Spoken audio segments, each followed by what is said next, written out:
Well, I would like to welcome everyone to Baeclast number 29, and we are joined by our two new co-hosts, Nugiyen and Octavian, who'll be joining Raiz and myself for as long as possible, or until they get bored of listening to me and Raiz complain at each other. We're going to be doing quite a lot of talking today about fossils, flares, and all of that good stuff, so we'll try and explain most of the mechanics before we get into it. But to start off, Raiz's favourite bit of every single show, Raiz, what have you been up to? You're kicking things off with me? Yeah. Well, I'm pretty sure since the last podcast, I haven't touched my computer at all. I've been on vacation for personal and health reasons. I guess those are the same. And yeah, this is the first time me doing anything PoE related in a while. So I'm a little bit out of the loop, but I'll get back into it. You'll be fine. Maybe others have more interesting stuff they've been doing. What about you, Octavian? Have you played PoE in the last 2 weeks? A little bit, yeah. Now and again.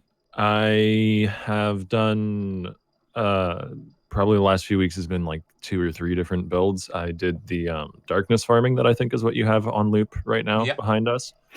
I've put together a Scourge Arrow build for boss killing that's been handling the end game rather nicely. And I reached depth 600, which is about as far as I decided to delve down just to get the end game grind challenge. Did you think it was worth going to 600? Like, other than the challenge, for example? This is skipping forward a little bit, but I personally think that floor, like roughly 500 is one of the better places to go horizontally, because that's when I saw a huge spike in city spawns. And it gets really, really rippy from 500 to 600, particularly in cities.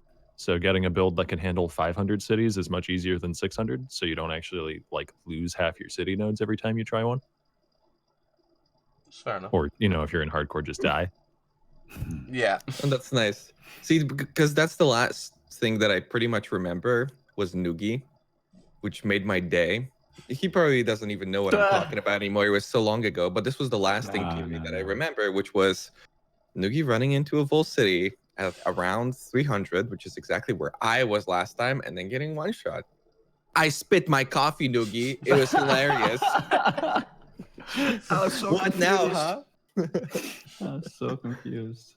Well, so what have you been doing since that rip then? Oh, me? I am playing... What did I do after that? I started up another early hit guy. Tried to get crit production on accounts for like a week. Couldn't get one. Made 2+1 all rest though, so I got some currency out of it. Then decided to make a Herald of Agony build instead and push with that. Because some guy showed me a Herald of Agony build of the guy with like 30k ES.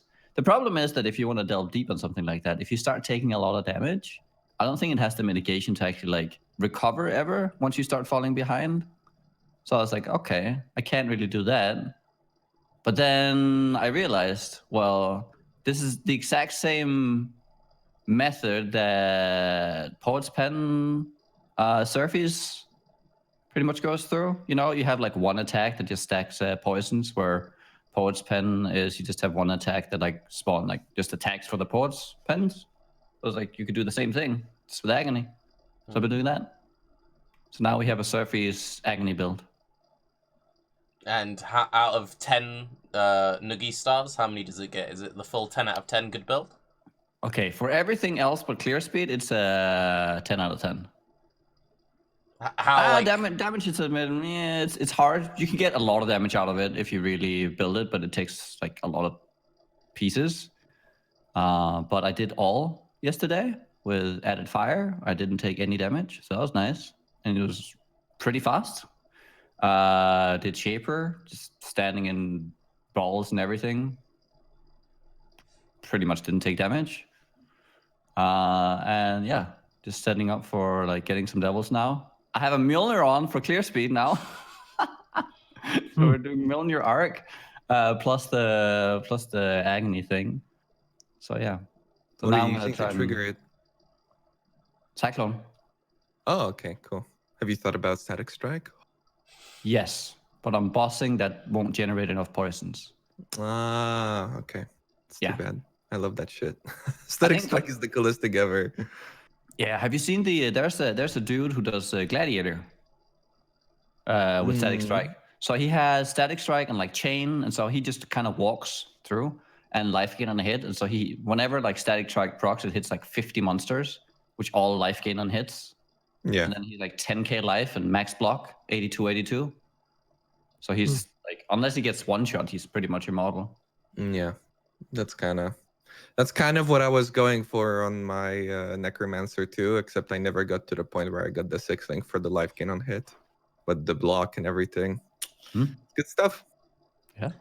See, that's the really interesting thing about Delve, is you want a build which does damage, has good EHP, has sustain, and then can still map fast enough that you can then get the Sulphite as well. Yeah. That's the really hard thing. So I'm currently playing a Stormfire Arc Ignite Elementalist, because I finally got a Stormfire in SSF.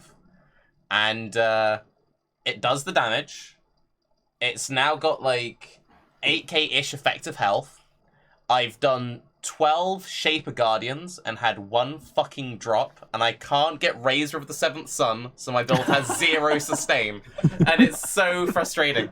I'm also 4 out of 5 on the Prophecy Chain to get Mind of the Council. But the idea is if I can get Mind of the Council and a Raiz of the 7th Sun, every single time I do anything, I'll instantly restore life and mana, which is really good for a Mind Over Mana build. And then I can do like Ball Lightning Arc and just face tank bosses, then have like Cast on Shake and Ball Lightning. And it seems amazing on paper, but I swear to God, I've never been so frustrated by a build, because running Phoenix and SSF and getting nothing off him every fucking time is driving me insane. So I'm pretty sure I'm going to reroll, because, yeah. Wow, okay. Yeah. It's to that point, huh? It's just like, I've done it so many times now, and also I've been ready to do Shaper for ages, but I've been using my Horizon Orbs to reroll my other Guardians into Phoenixes. So because I haven't done Shaper yet and it's SSF, because I'm trying to farm Phoenixes, I haven't done Uber Elder yet, and I've got characters who can like do the bosses that I don't really want to map with, and I only have them to like boss, and I can't do the bosses because I'm trying to get this fucking item to drop. So I'm just playing builds that I don't want to play anymore to try and get a drop which isn't dropping. So it's like, why am I doing this? And you'll be happy about this, Raiz. I'm trying to chance 2 Ichimanjis. I've already chanced 1. Nice. And my next build idea, and a lot of this is based on the fact that I've been doing a lot of fossil farming recently, is if you use Ichimanjis with Phase Run, the increased buff effect scales the movement speed, but it also scales the reduced visibility. And with 2 of them, you have 96% reduced invisibility. And my idea is to go full Harry Potter roleplay and have an invisibility cloak build using like Righteous Fire or something.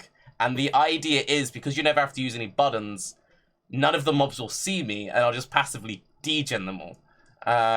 So it's like fossil farming, but actually killing things. Yeah, and like maps and stuff.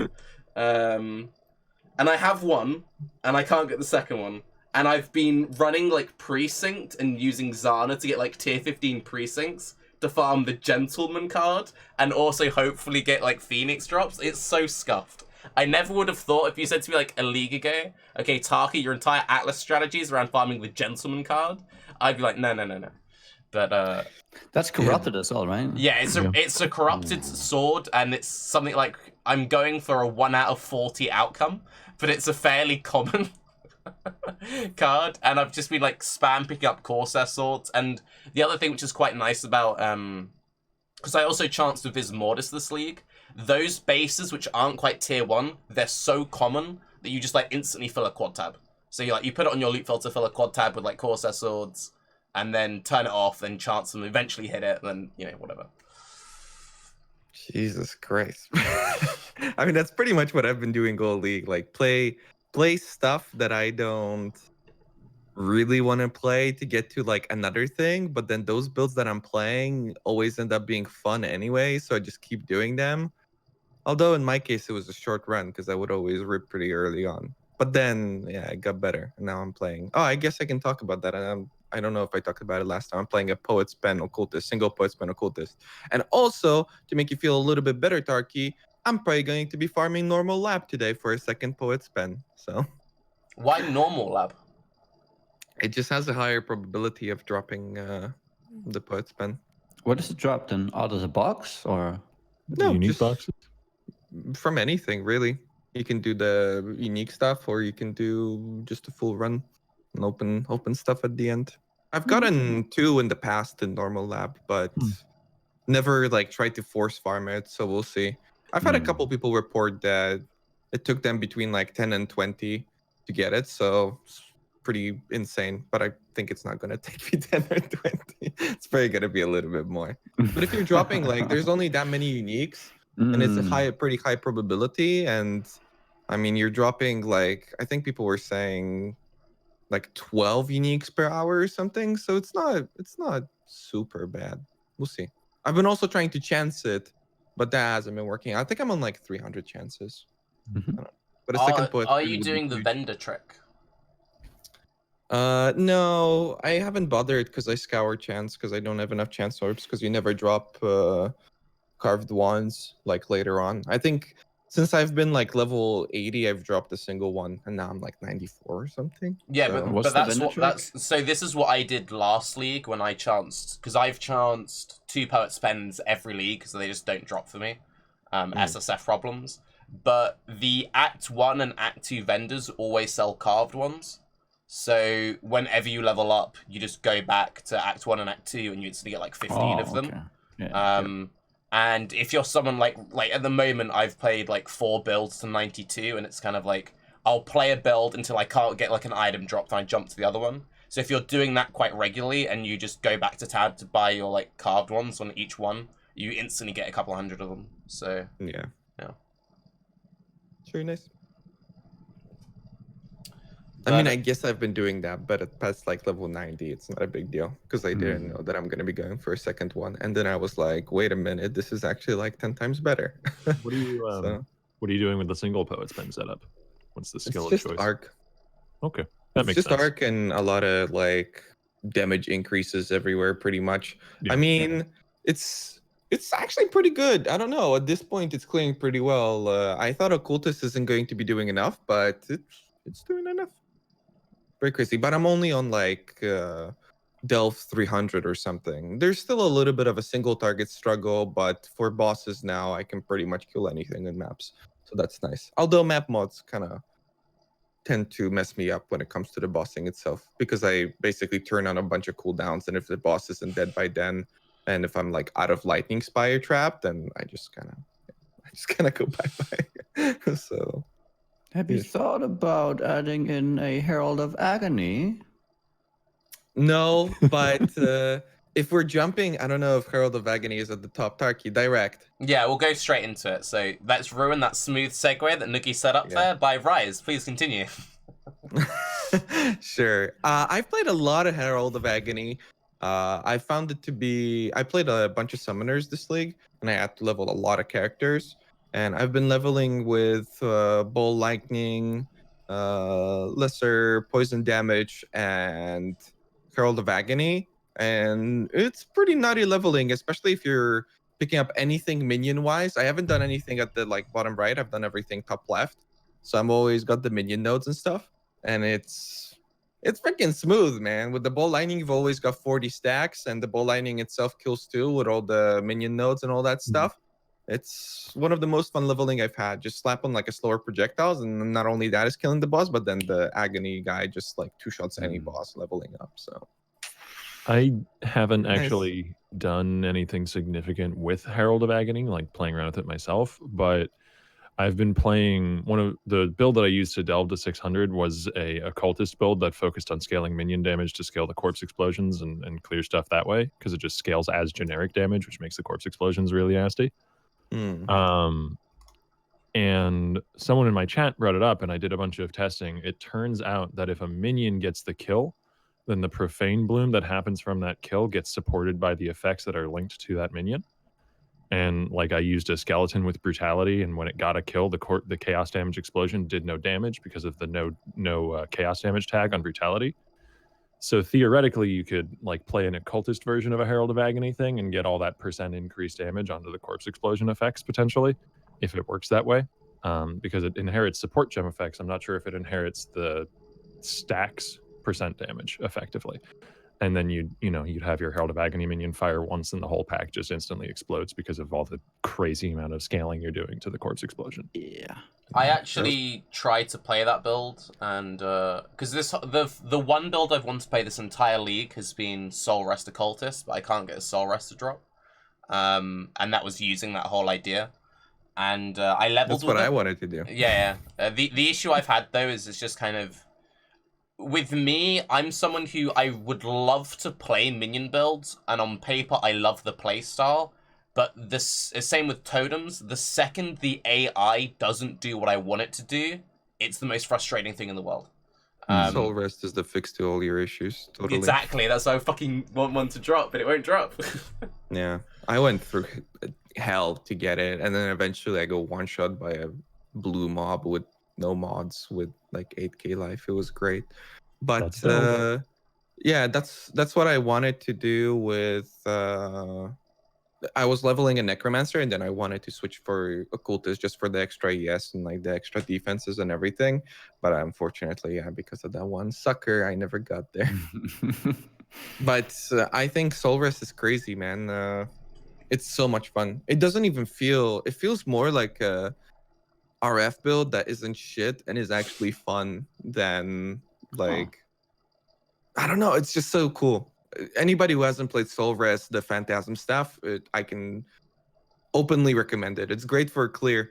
But although it does have there is a bug with minions. I'm not sure if they fixed it maybe when I wasn't there, where like minions try to target something that is further away from where they are, and therefore they just stand and do nothing. That's And still that in. happens with all minions. Yeah. But it doesn't really bother you in Delve at all. It's sometimes noticeable in maps, but like indoor map meta kind of helps out with that. But if you're trying to do like open maps, then I don't know, minions are pretty weird.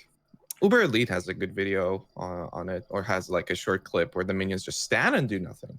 So that's like the only thing. But other than that, yeah, Soul Rest is crazy. There's also the thing where in Delve, if there's something like behind a corner, like they'll try and attack through the wall, and then they can't, and they just like stand there doing nothing. They don't have that too much. Honestly, they're just so smart. Like the Phantasms, they're super smart, and they do so much damage. There's so many of them. Yeah, I mean, They're not afraid of anything. That's the best praise you can give a minion in PoE. Like the strongest minions in PoE are almost invariably the ones with like good AI.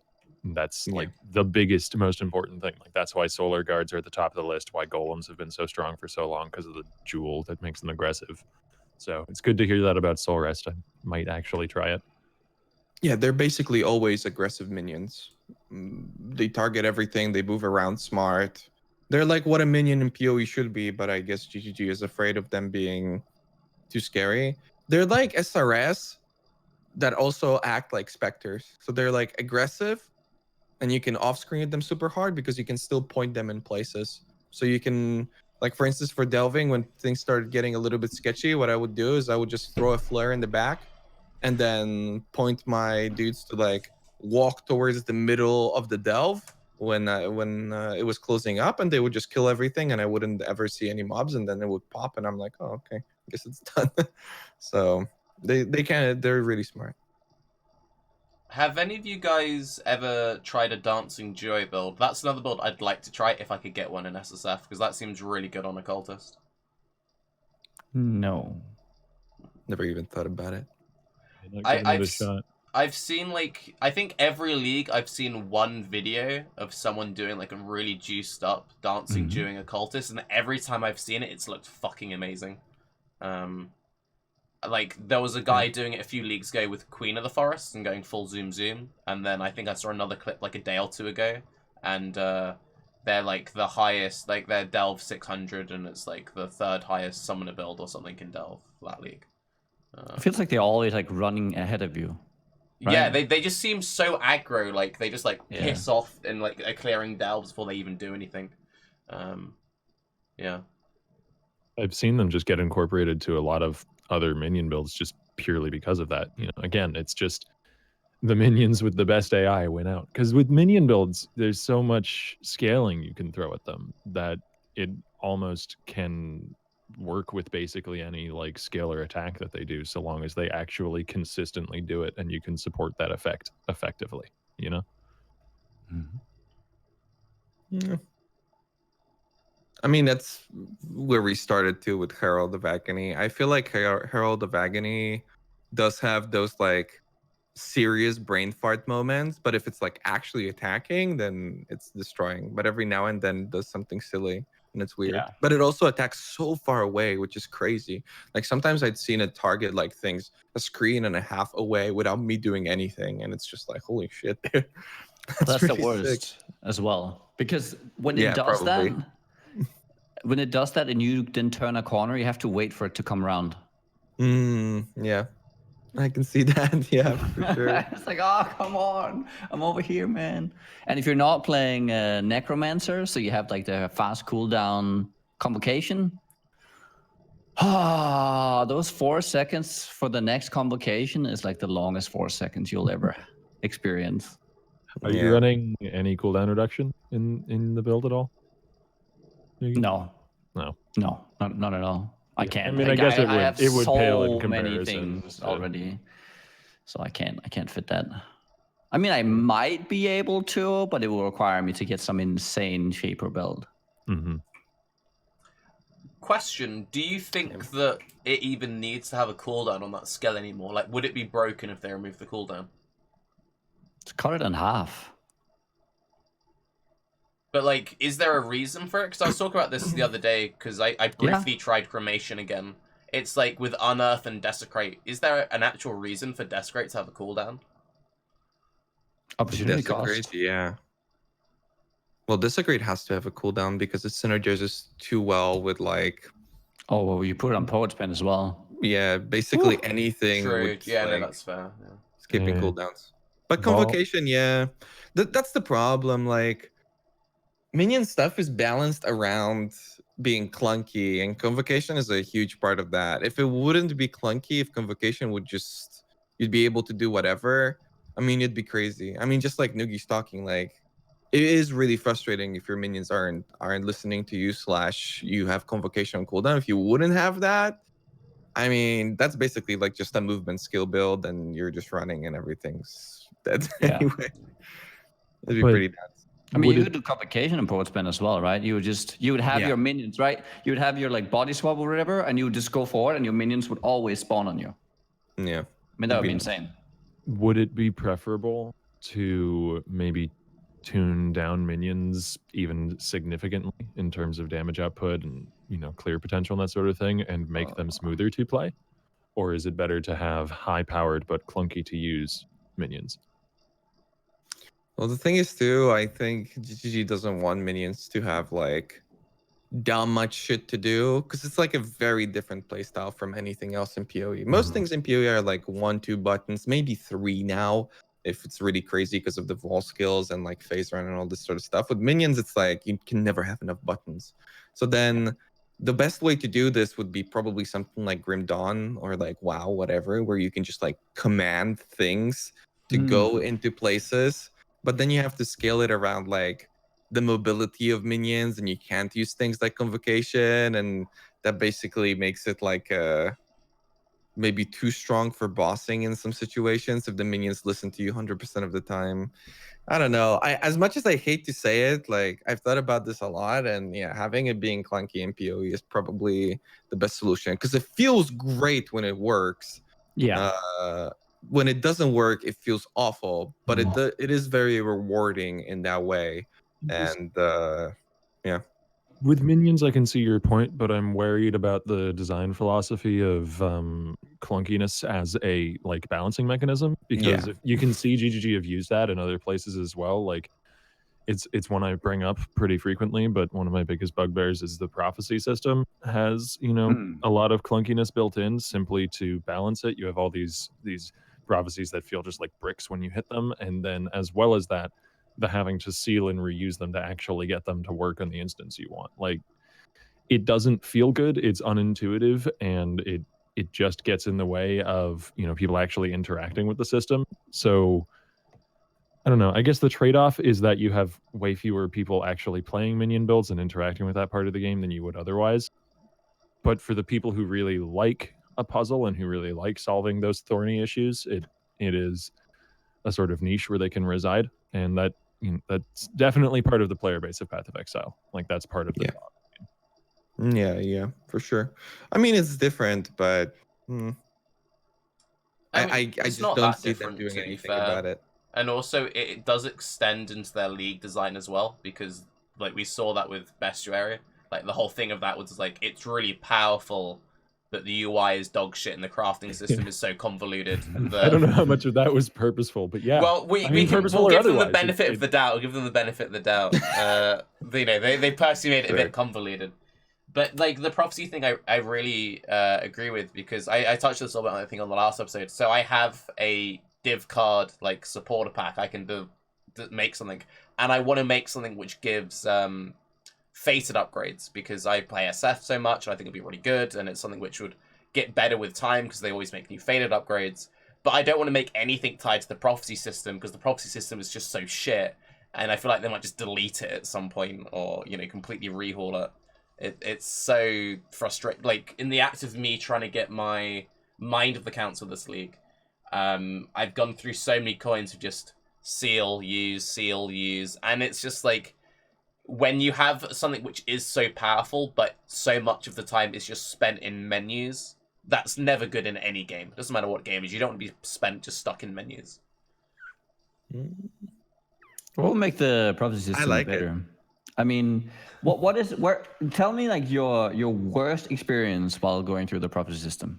I think some measure of agency over when they proc would be a better method of balancing, even if that method of agency meant that you would have to invest those silver coins that you normally invest, sealing and reusing, all up front. So like if you paid a 10 silver coin fee and to be orbited to say, this is when I want the prophecy to proc on this map, please Navali, do that. And you know, that might up interaction with the system. It might up the value of silver coins as well, because something like Monstrous Treasure is absurdly strong under the right circumstances. And like Bountiful Traps, Plague of Frogs, Plague of Rats, these things can all just print money for you if you're willing to take the time to actually interact with this annoyance of a system. And I don't know, I would love to see more people playing with that part of the game. I don't know why it's been designed and then relegated to just gather dust in the corner, except for a few people who are making tons of money off of it.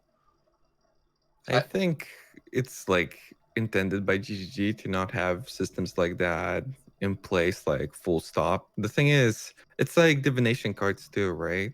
Where everybody thought that it's going to be this way working towards certain things, and sometimes it is, but a lot of it just still revolves around a promoting of trading, except with like divination cards, it's a little different because you can you have a very clear goal with them. But with prophecies, it's like if you've never gotten the prophecies, if you haven't looked it up, then it's very difficult to like actually get an idea of how useful some things can be. So in that way, it doesn't work. But don't get me wrong, I would like more deterministic systems for PoE, as you know, it makes more people move to SSF, by the way. I can understand that point of view, and they do have to balance the power of prophecies, and maybe there's a better way of doing it than just a silver coin fee, I'm not sure, but at the very least they need to communicate the failure state better, because I cannot tell you how many times I've had people come to me and ask why their prophecy isn't working. And it's because, just for anybody who's watching who doesn't know, when a prophecy is rolled, it rolls a certain number of tile sets, and the more powerful the prophecy, generally speaking, the fewer tile sets it actually will have. And it rolls those randomly, and it will only proc on those tile sets. So if you have Monstrous Treasure in your wheel and you open a map and it doesn't go off, it cannot go off on that map. Like if you're trying to get it to proc an Underground Sea, it cannot go off on Underground Sea until you seal it and reuse it, because then it will randomly re-roll the tile sets again, and it might roll Underground Sea, or it probably won't because it's Monstrous Treasure and it hates you. So if they just had it, be grayed out on your wheel while you're in the map, or there's like a little message that says, prophecy failed, or something like that, so that people know that the item they paid 50 chaos for didn't work, that would be great. I think it's a bug that never got addressed, to be honest. Like, Well, no, it's a balancing mechanism. It's meant to keep you from being able to determine. Yeah, I have to imagine it is. It's meant to keep you from deterministically farming monstrous treasure in maps with double strongbox sextant and fuckloads of investment. Because let me tell you, that's printing money. That's like having a printing press. That's been around since before all of that stuff. I mean, Prophecy is one of the oldest leagues at this point, so none of that was available, I don't think. So but it's like it still held up back then, though, because back then it was about rolling a really good map and getting it to proc in a really good map. But sorry, go on, Octavian.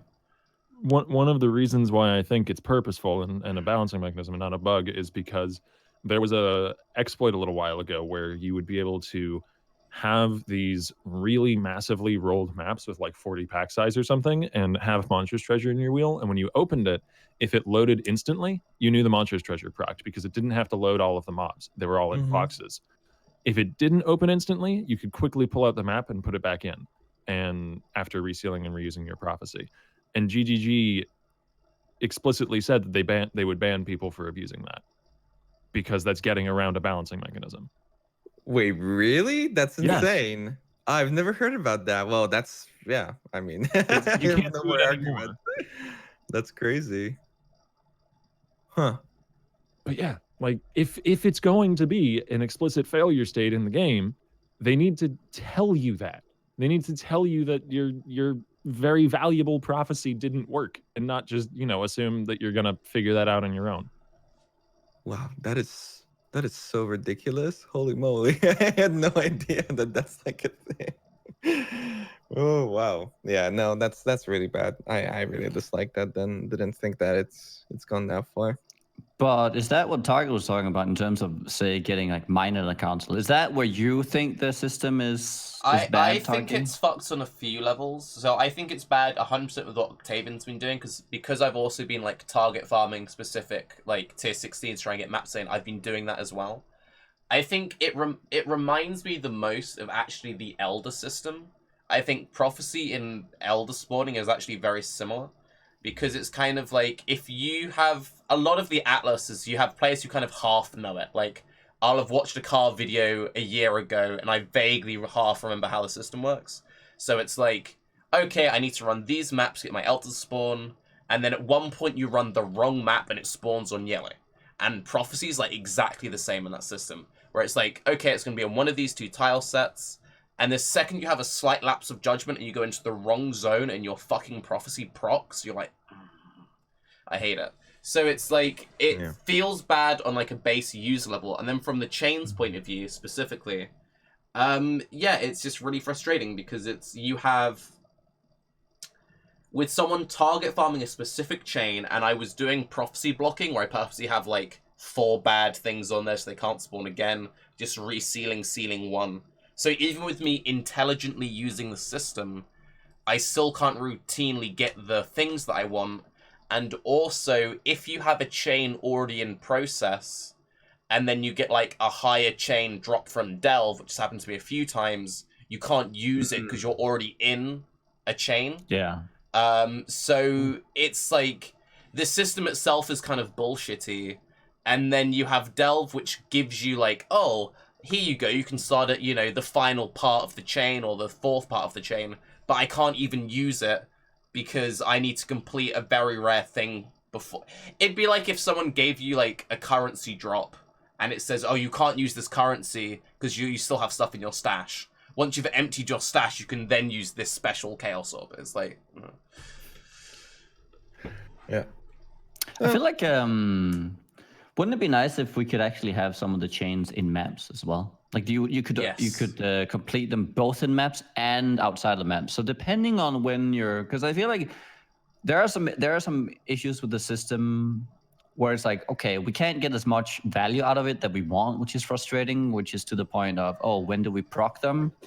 Right? And there's a balance around that. But I feel like the whole like throwing you around as as cute as the idea is, right? That you want your players to kind of like revisit some old content. At some point, you don't want to go there anymore. You don't want to go back to Act 1, Southern Forest. I mean, why do I have to like go here and clear? It seems like such a waste of time. Why not just, I don't know, combine it with the thicket tile set, right? Like those tile sets instead. So thematically, it makes sense that you could go there as well. I mean, I guess like they would have to do the whole the sound bits, right? that kind of messes doesn't it really with, matter. but- But like prophecy isn't even what I thought it would be when the League first came out. So when they first showed, I vividly remember the Prophecy League trailer, and you saw this like crazy purple mist all over. I think it was like Dark Forest or something, and Doedra in the area. I always assumed that if you got like go back to library on your level 99 character, you would get a level 99 library. Oh, But okay, yeah. that's not what happens. Instead, it's you go back to a shitty level 20 zone. The whole zone is level Yeah. 20, and then you have one strongish mob. I feel like that's the easiest fix, is if you have a prophecy which sends you back to some random bullshit place in Act 1, make that entire zone have a crazy spoopy mist on it, and it's all scaled up. And they have the scaling tech now, because everyone's dying to it with group scaling in hardcore. So it's already there, sort of. So I don't know why they don't just use that. Another Baeclast successfully derailed onto prophecies by Octavian. I mean, I think it's good though, I have because I have it's... too much of a problem with the system. No, I think it's good that we're talking about it, because we have the massive new December patch. It's like the biggest thing they've ever done. Everyone's like speculating there'll be massive master reworks. Navali is basically a master. And if I was GGG and I was like reworking all the masters, I would like bundle Navali in there. So I think it's good to talk about this sort of stuff. Yeah, but that's so much more work, no? I mean, it is still a league system. Like, I'm surprised that things got out after the league the way they did. I mean, I remember a lot of people complaining, but I don't know. I don't remember personally having like actually interacted with prophecy that much. But the more stuff you guys bring up, the more, yeah, there's very apparent reasons. Yeah. It's not a fun system system. sucks. Yeah. But would they really rework it? It's so much. The incentives are just all kind of backwards with prophecy, which the end result is that people just don't use it. And that always feels sad with the mechanic, you know. Also, you need to remember they do keep pushing it as a mechanic because they keep making new fated uniques. So if they truly wanted to like not like do anything with it, they could have left it completely as is, and with Shaper and Elder items. Like Doomfletch used to be a big deal. You can still make a good Doomfletch build, but now it's kind of irrelevant. But they keep making new powerful fated upgrades, so they want people to engage with the old mechanic. So it needs improving, in my opinion. Sure. I think we all agree. Yeah. So going from prophecies to a far more interesting and definitely engaging mechanic, fossil farming. And before we get into the fossil farming, Octavian has said to me that he thinks that fossils are even more OP than people think they are. Please explain. Now, this definitely isn't some like heralded new discovery that no one has figured out yet, but I think part of the purpose of Baeclast is to educate as much as to entertain. And I see not nearly enough, you know, newer and intermediate players taking advantage of the ridiculous amount of power that fossils have for blocking mods, as they are, you know, for just encouraging things. Like they'll be using pristine fossils on things they want life rolls on and such, but you won't see, you know, the use of metallic fossils when trying to roll an Ellie bow to block out fizz, that kind of thing. Like it blocking rolls in terms of crafting power is almost always more powerful than actually like encouraging towards something, because whenever you're rolling a piece of gear, there's so much more trash that you want to avoid than anything else. And like fossils are the single most powerful blocking tool that we've ever had in crafting. I would go so far to say, like, yeah, almost certainly. I was playing around on PoE which for people who don't know, it has a tool under the mod section of the site where you can sort of simulate fossil rolls on items. And on a Shaper touched body armor, it is possible with the right setup of fossils to block every prefix except for life, plus to socketed active skill gems, and damage taken from mana before life. Those are the only prefixes that can possibly roll. If you Slightly use, okay. But are you Yeah. adding any new mods, or is that just it? So you're adding a delve prefix, which is also life. Hmm. That's That really is good. on a 4-socket resonator, though. With a 3-socket, you have thorns, and then also the others that I mentioned. Yikes. So you'll hit thorns super often if you go with the cheaper route. But that's probably worth it because it's, a difference of 1 chaos versus 125 chaos per roll. Yeah. So even if you hit thorns pretty often, it's probably worthwhile. And just, because I'm sure someone will ask, corroded, prismatic, and pristine for that. Corroded and prismatic together block out all elemental mods and all poison and bleeding mods, and then pristine encourages life and blocks out all of the armor and evasion mods. Briefly on that, just out of interest, how many 4 sockets and how many keys have you all found? I found 2 keys and 0 4 sockets. Found 1 4 sockets and 2 keys. 0 Um, keys, 2 4-sockets. OP. 5 keys and 3 4-socket resonators. Alright, well, Octavian's Goddamn, clearly the dude. best at the game. So you win this Baeclast. I'll see you all in 2 weeks then. Yes. Where did you find the keys? 2 of them out of boxes while doing darkness diving, and the other 3 Okay. just from random trash. I think one of them came from an Arcanist box, and the other 2 from monsters. Okay. The currency boxes seem to have a ridiculously good drop rate, though. Like, they'll very consistently drop chaos and regals and scours and stuff, but in a couple days of darkness farming, I found 2 keys and 2 exalts just from the boxes. They're pretty ridiculously weighted. Not me. I haven't got an Maybe example I'm of just the lucky keys. then. Yeah. Yeah. I thought No, we they both do had drop a lot of OBS stuff. installed, though, Rise. Yeah. Or do you use another streaming platform? I even donated to the OBS project, my dude. I was like, what's going on? Everybody's getting all this shit. I can't get crap. Out Didn't of work. interest, was any of that before or after the whole seed RNG malarkey, Octavian?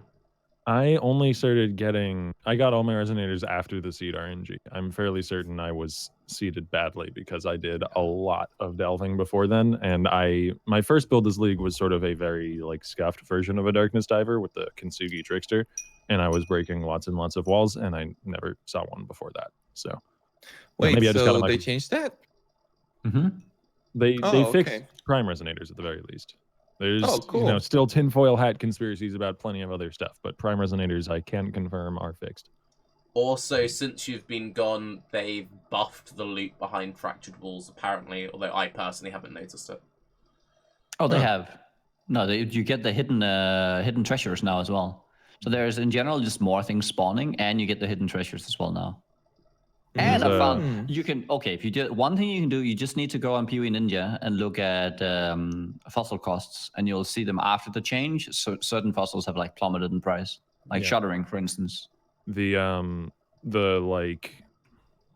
what is it? Let's say tier 2 fossils or whatever, the ones that aren't specific to the hidden rooms with bosses in them. Yeah. Those will spawn way more often behind walls now. Like before the change, I had literally never seen a shuddering fossil, and now I've found 4.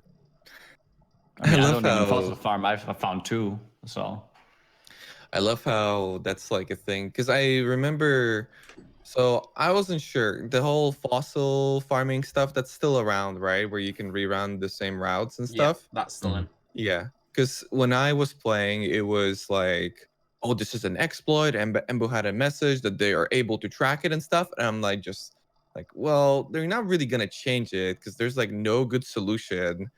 And they're probably not going to track people because you can just do it if you're a player and be unaware that it's not an unintended mechanic. The only thing that indicated that it was an exploit, although you guys probably talked about this forever, was the door thing that you probably wouldn't know that kind of breaks it.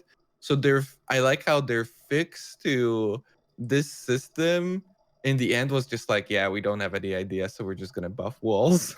I think they could have gone even further with it. I don't know if it would have been well received, but they could have buffed walls even harder. So every time you find a wall, you're basically guaranteed to get something great, and it feels like a really good reward.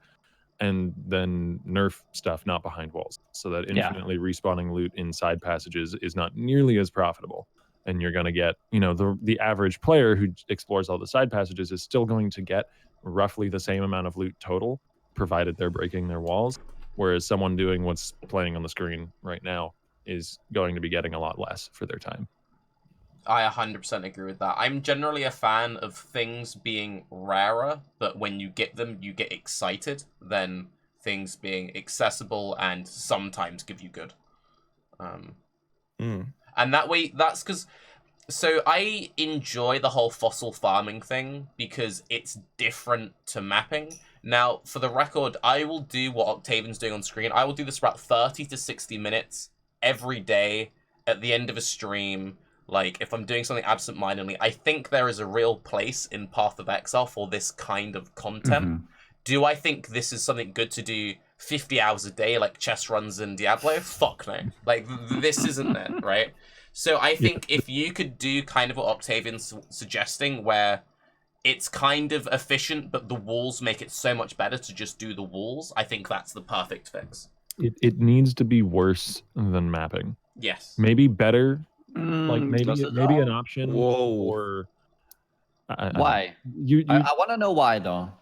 Why does it need to be worse than mapping? Maybe this is an opinion and not really a objective fact, I suppose. In my opinion, I should have prefaced that with, because it's not tenable long-term gameplay. You're not interacting with the things that make Path of Exile fun. You're getting that shot of dopamine every time some loot drops, but eventually that's going to wear off, and the actual core gameplay that you're doing of running around in the dark and clicking on clickable things is not really very enjoyable. And I've gotten to the point with my build where people will come into my chat and tell me, oh, you could do this to get another 5% move speed, you could do that, and I bless them. I love getting constructive criticism, and it's great that people are interested in the character, but I really just don't give a shit about the character anymore because it's so incredibly boring, and I don't want to fucking min-max it. I don't know, my Scourge Arrow build and my BV build I'm really excited about, and there's some last ditch little upgrades I can get to push them a little bit further, and I'm saving up currency, and I want to do that. I want to engage with that system. And whenever I think about the fossil farming character, I just get horribly, exhausted of it and don't want to go back and min-max it. I can't bring myself to give a shit. Just buy him forehead. But that's somehow worse. I mean, that is a lot worse because it goes into the whole essence system of you've then got to find someone who has enough in bulk and all of that stuff.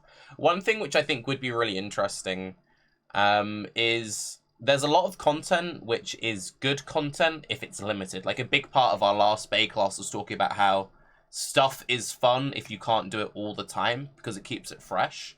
If there was a supermarket sweep of Delve and it's for 30 minutes every day, you can get your little shopping cart and you can click all the fossils you want, but you can only do it for a set amount of time. That I think would be great because that way it could stay core all the time. But there's some stuff Tarky the WoW player. Okay. I have on that note, don't you think the opposite is true as well? To where you can have something that is fun because you're not constantly limited by something maps, for instance, can be the most frustrating thing because you're constantly have to make sure you can sustain them. You have to invest currency into them. There's always this work surrounding actually mapping. Whereas if there's some other content you can do where there's no real investment of thought, you just you can just do it whenever you feel like I it. agree. I think also one of the nicest thing about this is not having to roll maps can actually be really nice sometimes. Super absent-minded gameplay. The fact that I don't need to roll anything, I can just sort of fucking go. And also, one thing, and this is very much an SSF problem. So when you and Ziz spoke about this the other day, a big point of issue for him was how this is the most efficient way to craft. This is very strong for crafting, but I still need to map in SSF to get the base. So it's not I just fossil farm and then I can instantly make the best item. I have to go into maps or very deep delves, find the right base item with either the right shaper or elder, and then with an eye level 85 or something. So I still need to do a lot of work outside of fossil farming to get the base core item to then engage with this mechanic, and then also have masters on top leveled up to then fix it up afterwards. So I don't think it's a complete be-all, end-all system. I also think it's important that we don't look at this in too much of a binary way. That it's either it's good or it's not worth your time. Yeah. Right? Like there is like a fine line to where it's like, okay, I really have to like be very efficient for this to be good enough to spend my time with, but it won't beat my most invested in, like, say, like a mapping system. Yeah. How would you feel if I compared this to Uberlab? So Uberlab, for a long I think it's a good time, comparison. was more profitable than mapping, but a lot of people just didn't like doing Uberlab. So even though they knew it was super profitable, they wouldn't do it. I think this is like a very fair system in contrast to that. I think at the moment it might be a little too strong. I would like this to stay in some way if this goes core as a mechanic. And I think that the people who like it will do it. People who don't want to do it won't. And if someone very quickly needs a quick buck or a couple of fossils, they can do it if they want to.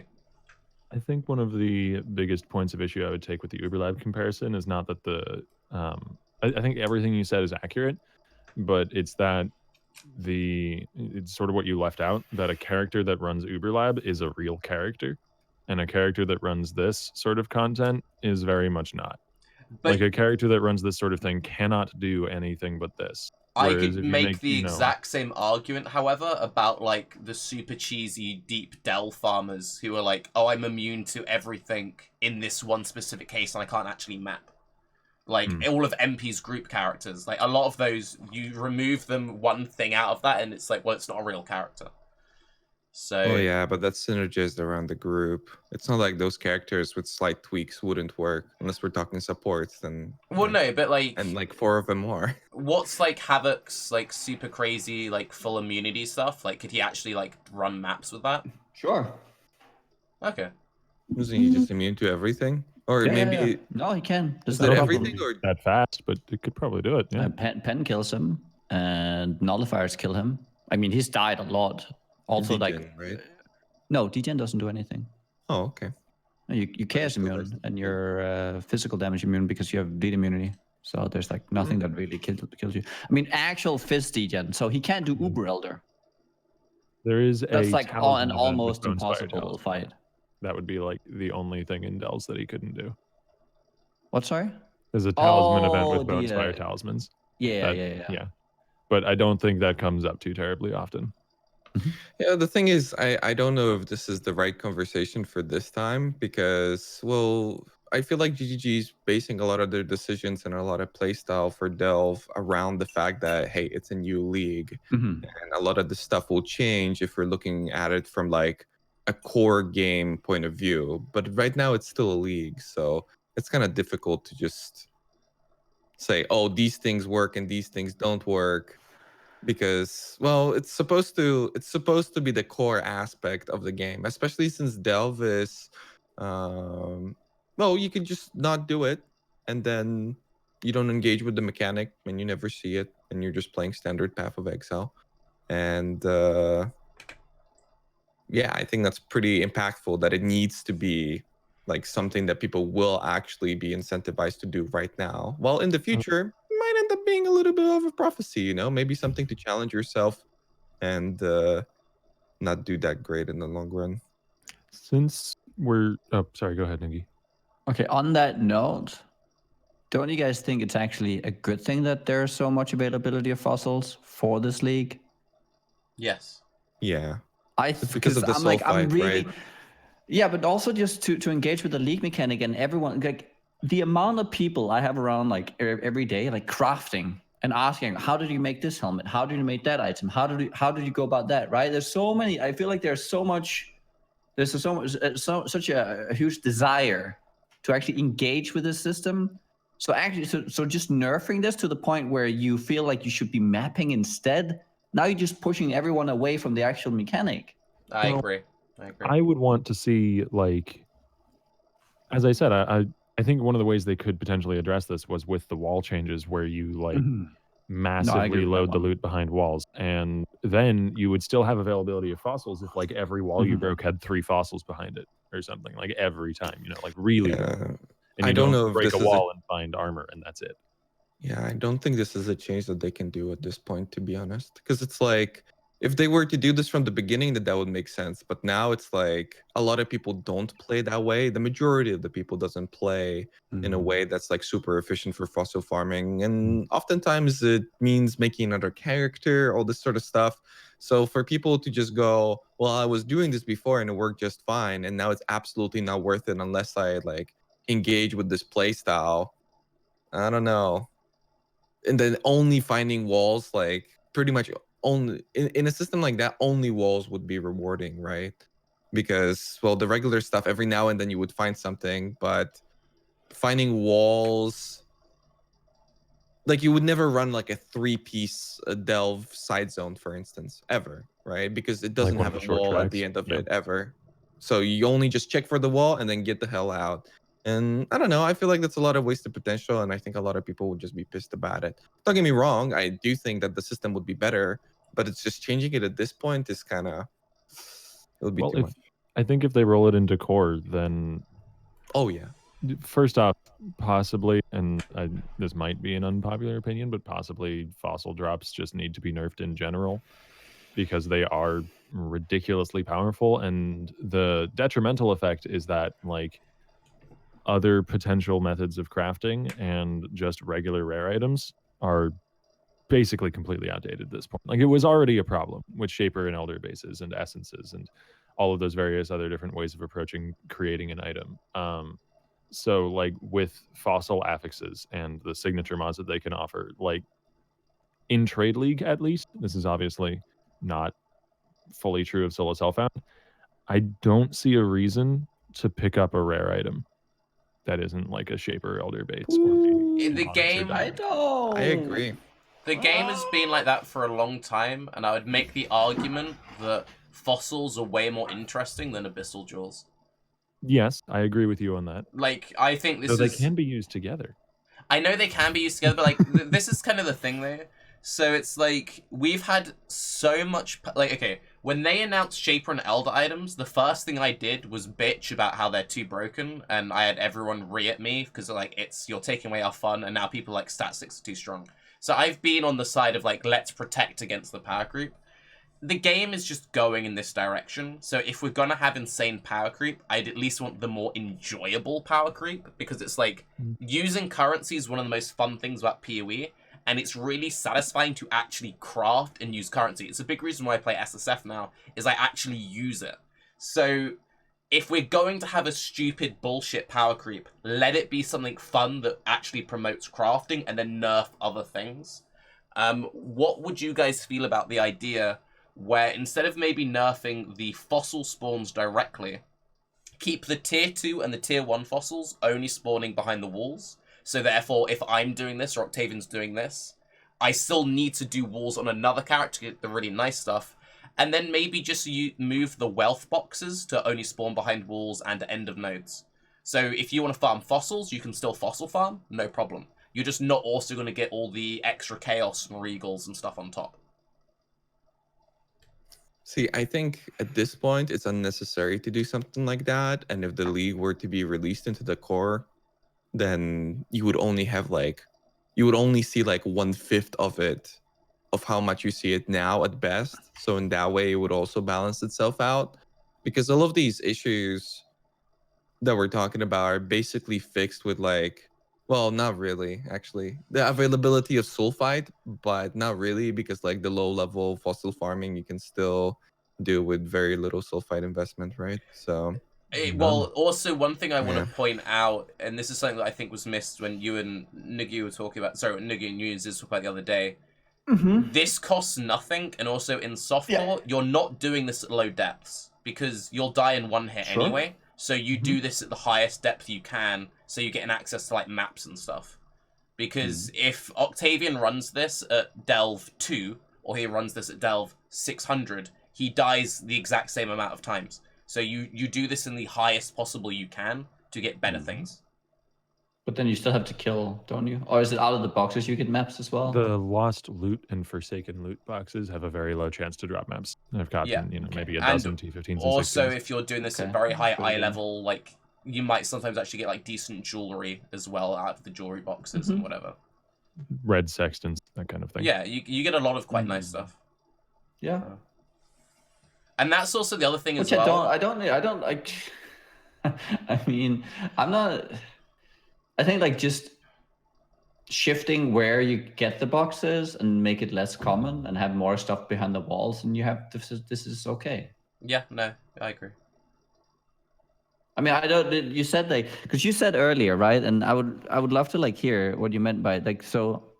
The conversation that we were hardcore players and therefore we couldn't see the softcore perspective, but I don't really feel like I don't think there's a big difference between like the profitability on hardcore versus softcore. So I feel like the main point in particular was so one of the big things that you and Ziz really agreed on was you wanted, you know how in the in open world content, if you are too high level, you get the penalty. Oh yeah. The whole penalty thing is completely irrelevant in softcore because you just do this at high depth. That would only nerf hardcore players because hardcore players don't want to lose their character, so they're more likely to do this stuff where they won't instantly die. So if you made that change, you would literally only nerf hardcore and change nothing in softcore. Yeah, but it's relative, no? Okay, I have a thing here. How about if you added a flat amount of damage per tick, not only just percentage, but also a flat amount of darkness damage? I find it ridiculous that you can sustain in the darkness. I think that breaks the entire system. Yeah. I mean, that would immediately kill, right? If you if it takes for 10 damage and you have 5 life, you're dead. You would just sort of build delve for less time, though. Yeah, or you would, maybe not play a like 5 life build, but play a build that's got decent amount of HP, just a good fast build that can run through the darkness and maybe throws 2 flares per trip or something. Like you limit it a bit, but I think the main problem is the infinite respawnability of the loot, not really the specific build farming it. Yeah, but like the thing is too, the infinite respawnability, there's like no real way of fixing it without like fucking people over. And the thing also about the loot behind walls is that as long as you have people doing like the whole farming with like being indestructible and all this stuff, you will never have a system where this will be balanced for like everybody across the board, because you have to balance around the people who are doing this at 20 times the speed, and then you have to balance around normal people that are doing this at regular speed. And in both cases, you're finding like walls faster, right? Like if you're doing the other thing. So even if you balance around that, the speedy characters will still do better. But obviously there's like a little bit more of a trade-off because you're not actually killing mobs. But then the point of delve is not killing mobs like almost ever. The point of it is to like go far down and kill a boss, get some loot. Like you're not really supposed to be engaging with mobs. It's kind of a side effect. The main thing that I just want to like point out though, if they change how like the darkness ramping scales, that again wouldn't actually change anything and would only lock hardcore players out of the system. Because so as Embu says, there's a few different ways of fossil farming. So there's what Octavian's doing, where you kind of just pick a direction and you just sort of run in a route and you're getting lots of stacks. Another quite popular one is you've already cleared a path. So most of the time you're running through pre-lit areas. And if it goes from now you infinitely get ramps stacked, so now you die 100 stacks, well then you just find a route where you only get up to 70 stacks and you just farm that instead. So... Well... The thing is, like, do you guys think that GGG is genuinely intending for this to be like a thing, or is this just because from my perspective it's just they can't do anything about it? Like for whatever reason there's something preventing them from changing the system, because like being able to sustain in the darkness and for this to respawn in this way, it just seems so ridiculous. Like I can't see how they just look at it and go, oh yeah, this is fine. The reason like there's why the stuff respawns, like, from a very base level is to not punish people who fail their runs. Because it's like, you have a really nice run, you fail the run, we have to make it respawn so the guy doesn't get fucked and he can go and get his loot. So that's the core idea. And then there's no real way that I can think of from a coding point of view where you can differentiate between someone logging out because they failed the run or logging out because they're resetting the zone. Well, there's one thing you could do. After completing a zone, you could, because, okay, so in the idea of like, okay, but you can just do like an already lit area. Yeah. But you can have it so that the lit areas actually don't spawn anything. But then that punishes you- the guy who wants to be extra safe and hardcore, clear it all out first, then go back after for his loot, rather than like YOLO when pick you're up. when you're still there, like the first time you do it, you can just go back. But So if you then reload the zone, Yeah, but let's say your inventory is full. that doesn't matter. You just go. If your inventory is full, you can go back to the mine without resetting the Yeah, instance. yeah. Okay. There's no problem But at all. like, if you crash, or if you log out for some reason or other, then you would lose the instance. It would still lose the after instance completing sometimes. though. Yeah, I mean, I can see completing an instance and then crashing and Yeah, losing all it's that happened. loot. It would I feel lost bad. a pair of Combs roots this league to fucking instance crash, and I'm still sad about it. I mean, what do you do about But- people crashing in maps? You Yeah, lose your no, map. no, Just I like that. can definitely see. Like, sometimes a map will just delete itself, but through an instance crash as well. That could work. Well, and then institute that with a change that is also like flat damage with darkness, so you can't run off into the Yeah. dark on one of these builds. I think what would happen then is you'd see something more like what I started the league with, which is not, cheesy survive infinite darkness damage, but can survive up to like, 100 to 200 stacks or something like that, Mhm. and then drops a flare. And you just drop like a couple flares. God, to me, the darkness just doesn't do enough damage. And now they cranked up the amount of flares you have too, right? Yeah, Yeah. they Mhm. buff flares. I think I'm I read actually really something, yeah. surprised by the flare buff, and that segues into the next point. When did that happen? Just so I know. A week ago, I think. Wow. Okay. It wasn't at the same time they buffed walls. Like they did the mini update. They added more flares, more sulphite, max upgrades, and then they did like a few quality of life changes. More sulfites. Since we're talking about, before we move on to the next point, Tarky, if I can just throw Yeah, in go one for last it. thing. Go for it, man. Since we're talking about Delve like as a system, this is somewhat related. I had a bit of a realization a few days ago that delves in a very broad sense are very similar to, for a lot of players, to what the Elder Loop kind of was. In that, a lot of the times when I get people asking me in my Twitch chat, how do I sustain high tier red maps? How do you get so many high tier red maps? My answer is usually cities are overpowered.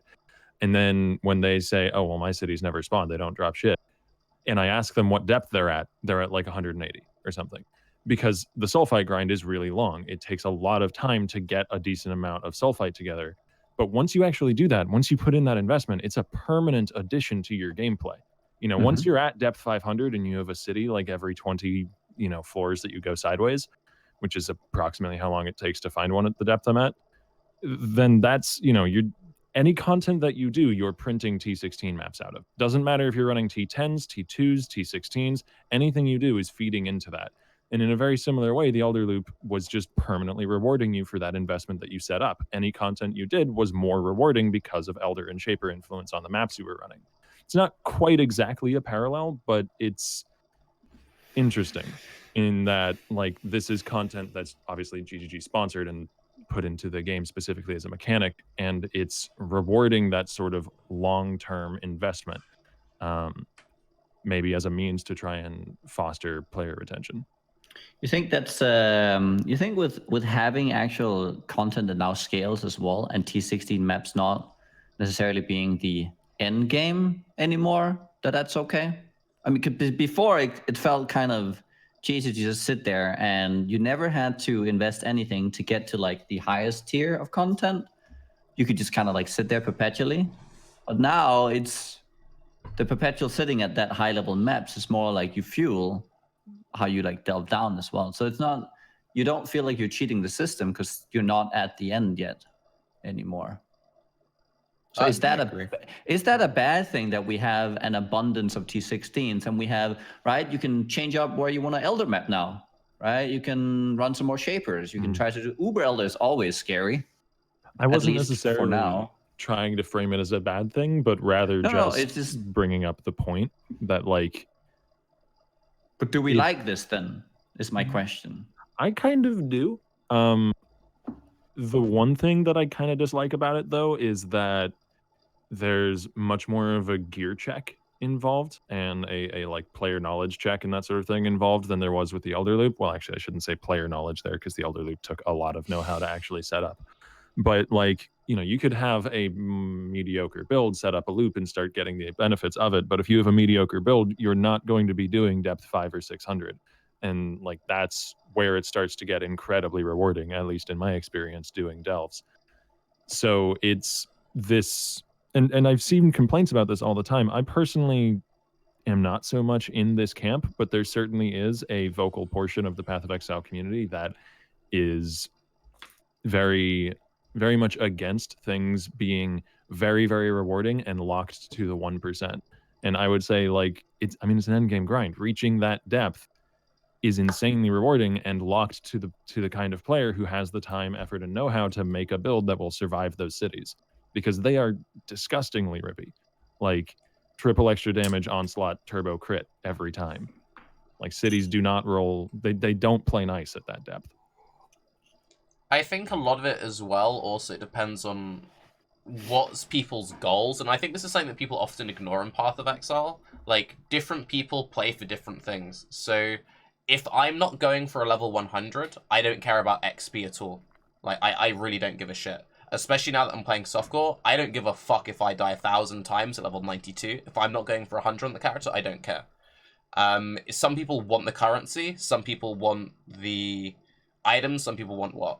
As we said earlier about how Shaper and Elder items and now fossil items have kind of replaced a lot of old rares, there's not really any crazy reward to doing tier 16 content just in and of itself. If you just do like a Phoenix, for example, with no Elder or Shaper on it, you're not going to get any loot off the fucking boss because the boss doesn't drop anything, apparently.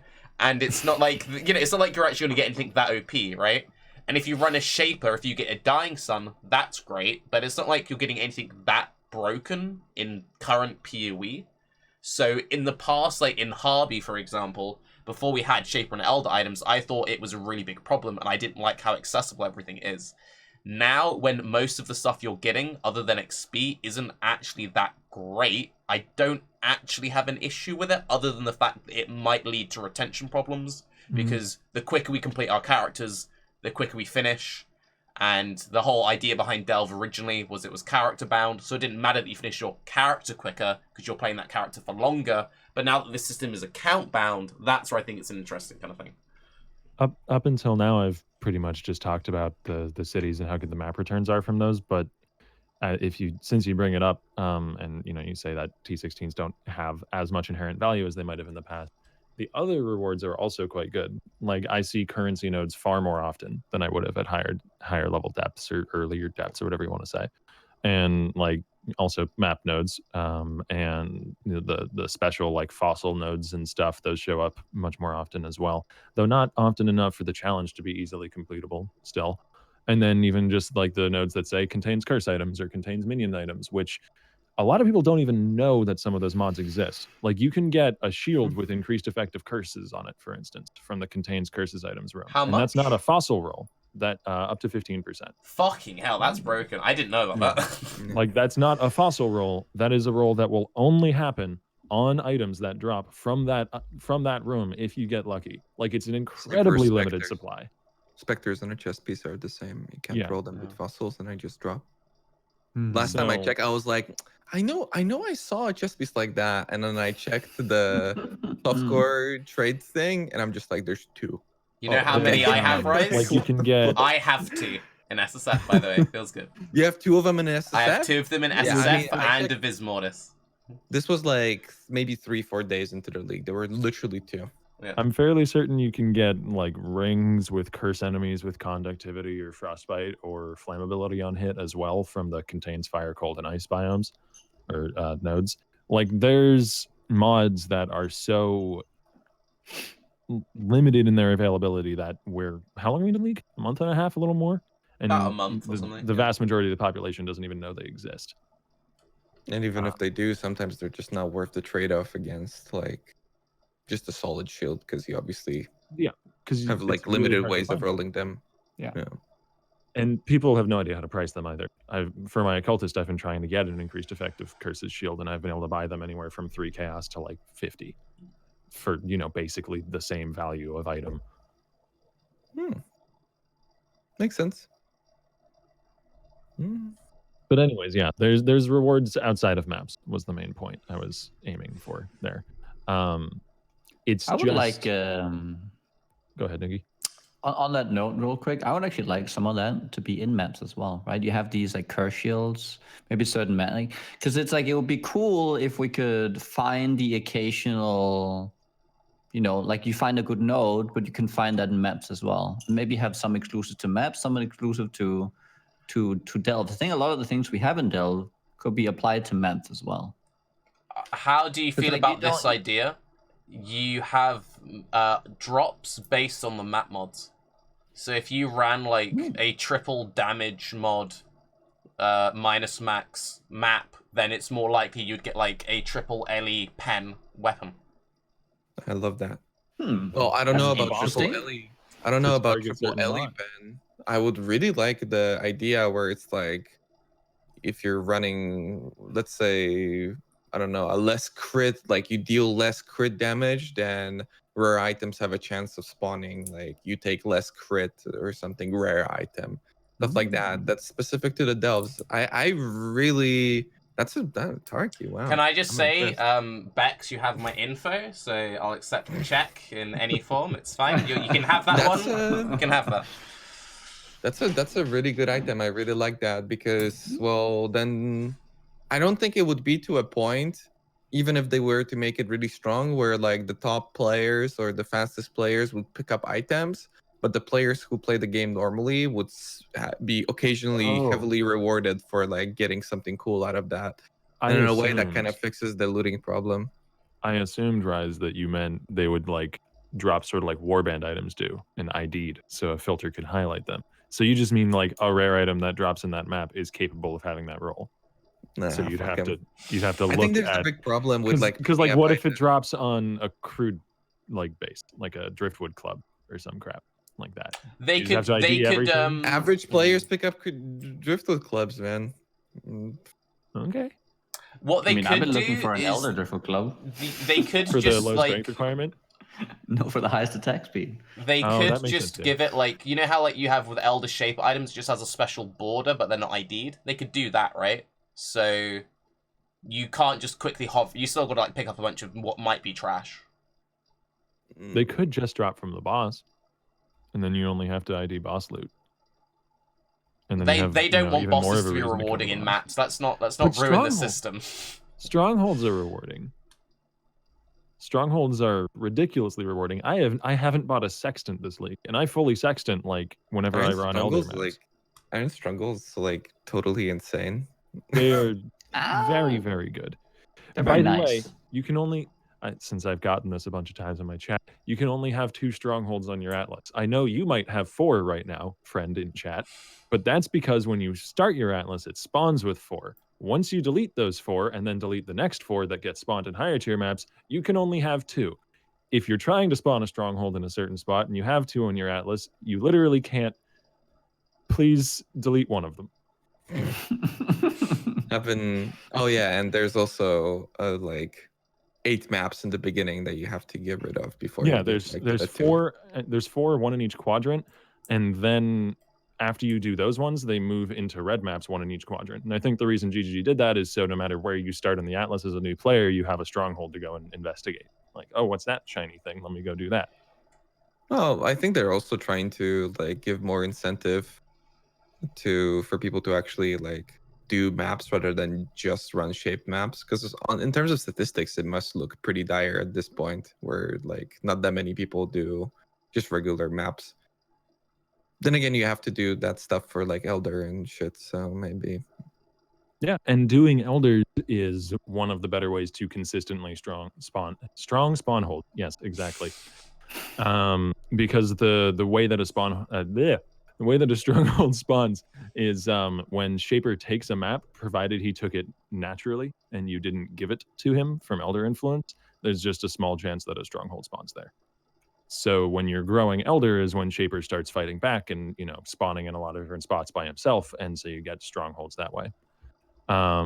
The way that you can take advantage of this, and I'm basically just being budget carve right now, but the way that you can take advantage of this is by surrounding a map with Elder influence, and then when you run it, it will lose influence, and if you go run another map, either Elder or Shaper will take it back, and if Shaper takes it naturally, there's a small chance it turns into a stronghold. So if you want to specifically farm for a stronghold on one map to like lock influence in a corner of your atlas, for instance, that's how you would do it. Yep. Speaking so you guys of, haven't been like farming it? No. I've been farming elders and uber elders to try and get a decent watcher's eye because I've never had a good one drop, and I'd like to fix that. Yeah, but the stronghold specifically, because you say that it's a small chance. How small is that chance? Because I'm gonna be looking into like trying to do that. Since they drop like league specific items, by the way, yeah, they they can do. drop items that you can't drop anywhere else. So I think the best way to get the max strongholds per hour is probably just doing elders right now, but I'm not certain of that. I haven't been like rigorously testing it. But that like spawns the most natural Shaper influence, if that makes sense. Because otherwise you're basically just respawning natural Shaper influence onto one map a bunch by running, you know, a map surrounded by Elder influence. And there's not a high enough chance that it respawns a stronghold onto that one map that it seems worth the time if you're about to go and run it. Like the only time I would ever do that is if I needed a stronghold to block influence and I didn't want to run it, like just wanted to leave it there. I think it's pretty common though that they spawn. Whenever I push Elder around, sometimes I'll get like a stronghold, then a stronghold, then a stronghold, then a stronghold, then a stronghold. It seems fairly common once you interact with Elder and Shaper. just to try and get us slightly back on topic-ish, since we've sort of skirted around it quite a lot, since we are talking about the whole tier 16 content, should it have a cost, we've all messed around with the level 7 Zana mod, so just print tier 15 maps. With the current way that Atlas works, are we all fine with that system? I haven't messed around with it too much. For anyone who isn't aware of how it works, once I believe it's Zana 7, you can shape any 1 to tier 10 map for 6 chaos, and you get a free tier 15 out of it. And the one thing which I really like about that is it gives you a reason, because people have been complaining about chaos. Well, I feel like the fact this Zana mod is so broken, we have a very good chaos sync, and we haven't had some leagues we don't have a good chaos sync. I much prefer a chaos sync like this, where you get like nice tier 15s, than people like chancing headhunters and nemesis maps, you know, dumb shit like that.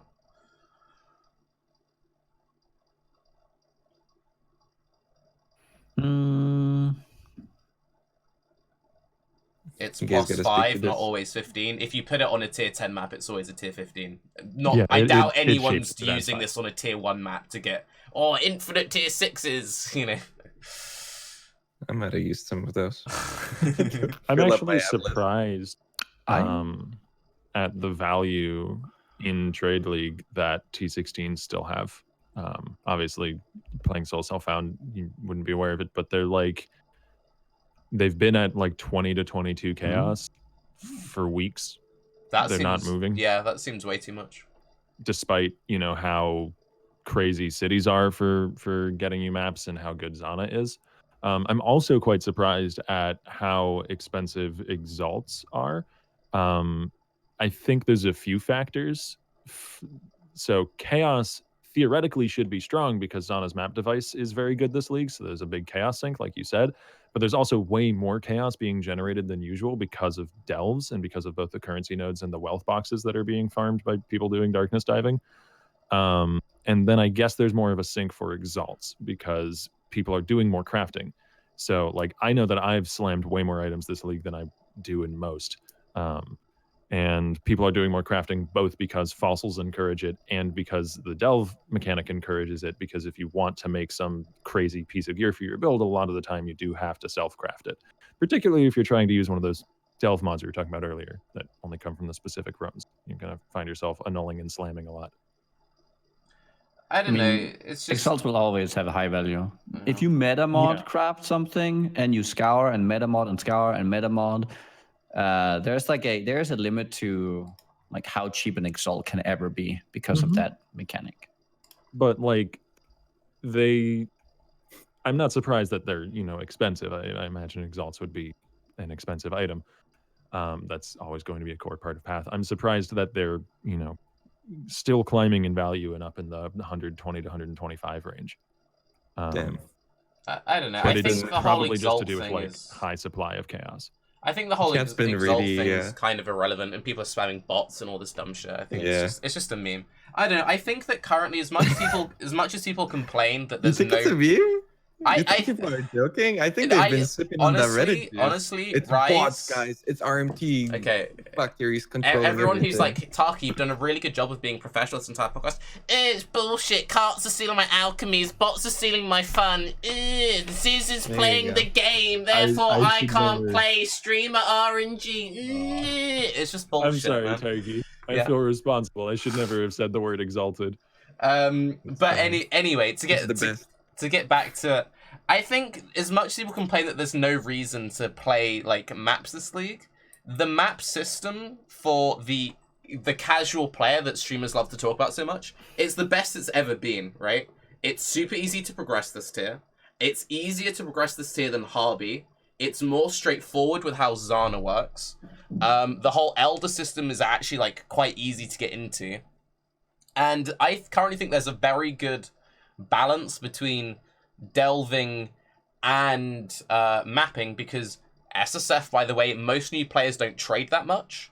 So the fact that I'm currently in a really nice feedback loop where I'm getting like 100 to 200 raw chaos every day, just mapping, and I play about 6 hours or so a day. That means that I map for a full session, completely run out of chaos from doing Zana mods. I delve, do a bit of fossil farming, get another like 100, 150 raw chaos, and then for the next day, I've got another day of being able to like do a bunch of tier 15 maps.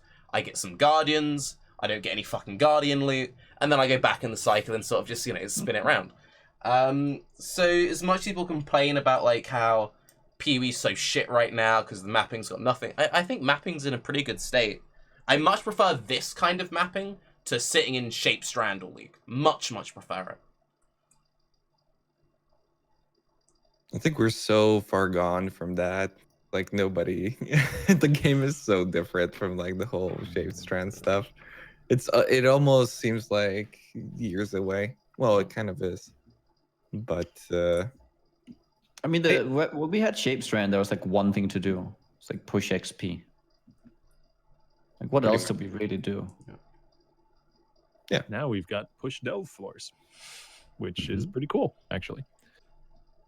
While we're on the topic of mapping as related to delve, I did just want to say I've been doing some like testing of various different maps to see whether or not sulphite spawns can be sort of solved, and you can figure out which maps will spawn sulphite where. Anyone who's familiar, anyone who was like farming for what's her name, Alva, back in Incursion League will probably be aware of this one. But Armory, the like clickable things like Masters and Sulphite and all that will almost always spawn right at the start of the map. So you can theoretically just delete Armory maps and turn them into Sulphite. Like if you alch them and go, you do usually want to alch them because the quant on the map gives you more Sulphite. You can just turn an alch and a chaos, because that's what an Armory is worth, into like 500 to 800 Sulphite, depending on how lucky you are. And I've got a guy in my chat who's like number 3 or something on depth for solo. What he's been doing is colonnade, because apparently the upper portion of colonnade, the sulphite will always spawn in the upper portion in a straight line, and if there's multiple, they'll always spawn like in a line along the top. So he just runs that super fast and goes and clicks them. And coves, the layout of coves where it's like you spawn in the middle and there's 4 directions you can go. If you briefly check each direction, the sulphite will always spawn on one of those sides. It will never, like if sulphite spawns on a side, there's no sulphite anywhere else in the map. So if there's 2 spawns, they're always there. So you can just check all 4 sides really quickly and grab it. I've noticed this a lot with Abyss in Villa. I don't know why, but I've run a lot of Villa because I've been doing like the random red elves and stuff. And I get way more Abyss in Villa, and I noticed it last league as well. So I don't think it's just like a weird RNG thing. It's like 2 leagues in a row now. It's like really consistently spawns, and you know how with Villa you fuck off.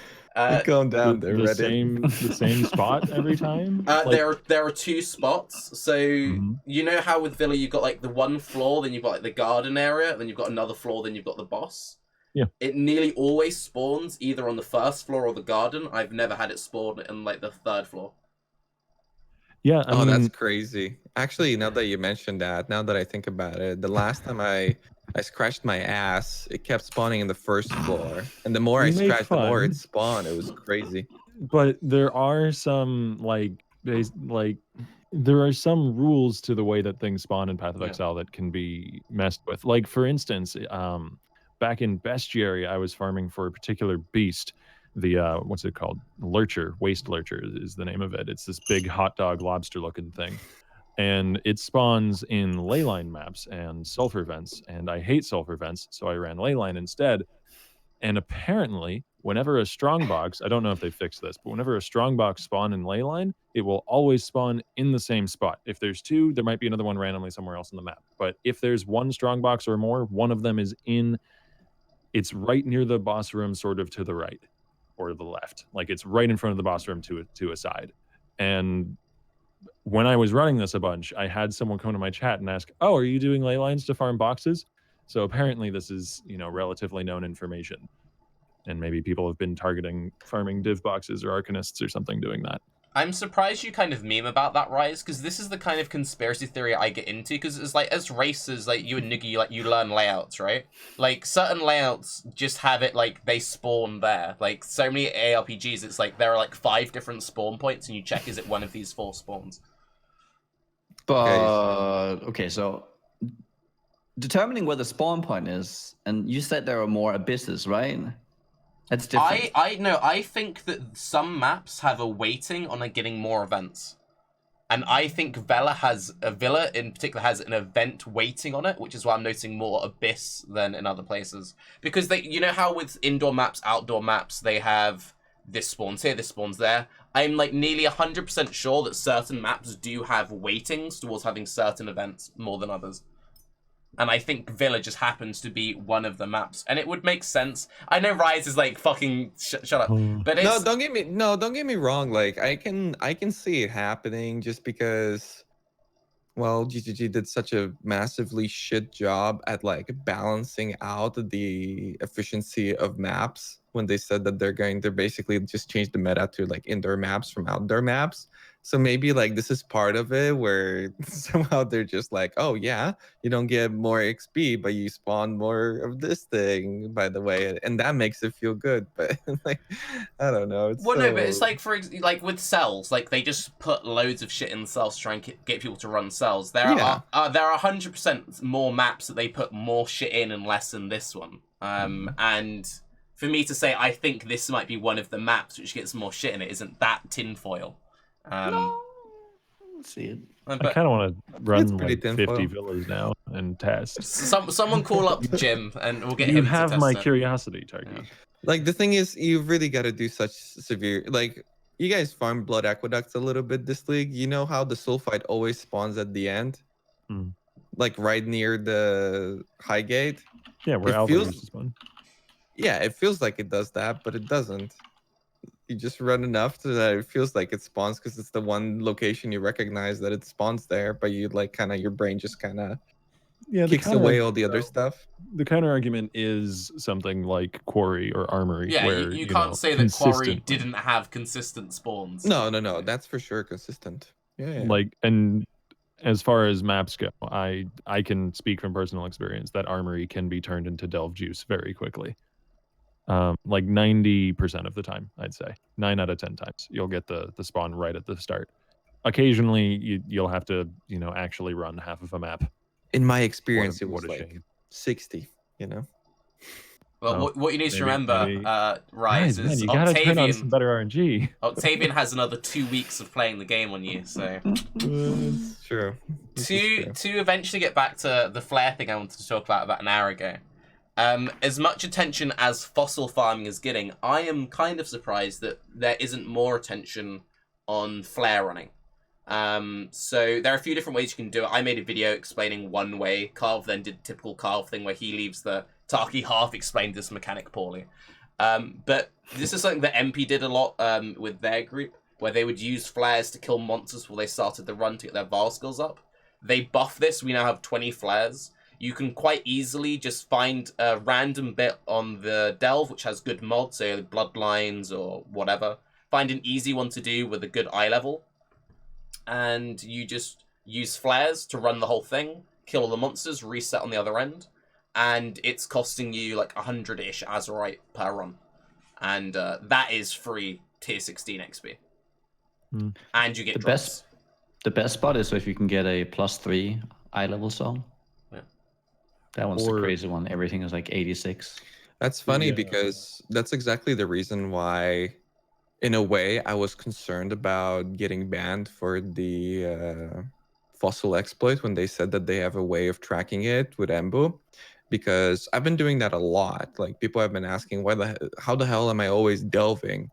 Even though after the quarry farming and all that. And I do what I call blind runs, which is, just basically taking a bunch of flares and running as far as I can, killing everything on the way, picking up fossils, opening walls, all this sort of stuff.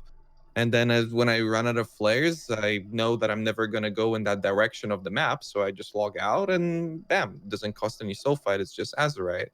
But when I was going on I had another character and I thought I was going to the sides and all this sort of stuff. I would always find fossils and everything. And I was like, holy shit, I swear to God that I've been here doing a blind run, but then all this stuff respawned.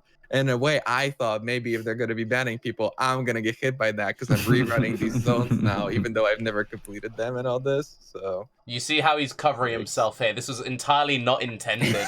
Yeah, so I was just accidentally multi-boxing. I was just, chilling out, helping a friend level. And I was like, this is really weird. I keep getting mirrors drop when I do this one trick. No, but it's super efficient to anybody that doesn't know it. Just picking up a bunch of flares, even when it was 12, it was super efficient. I mean, typically you can get pretty far.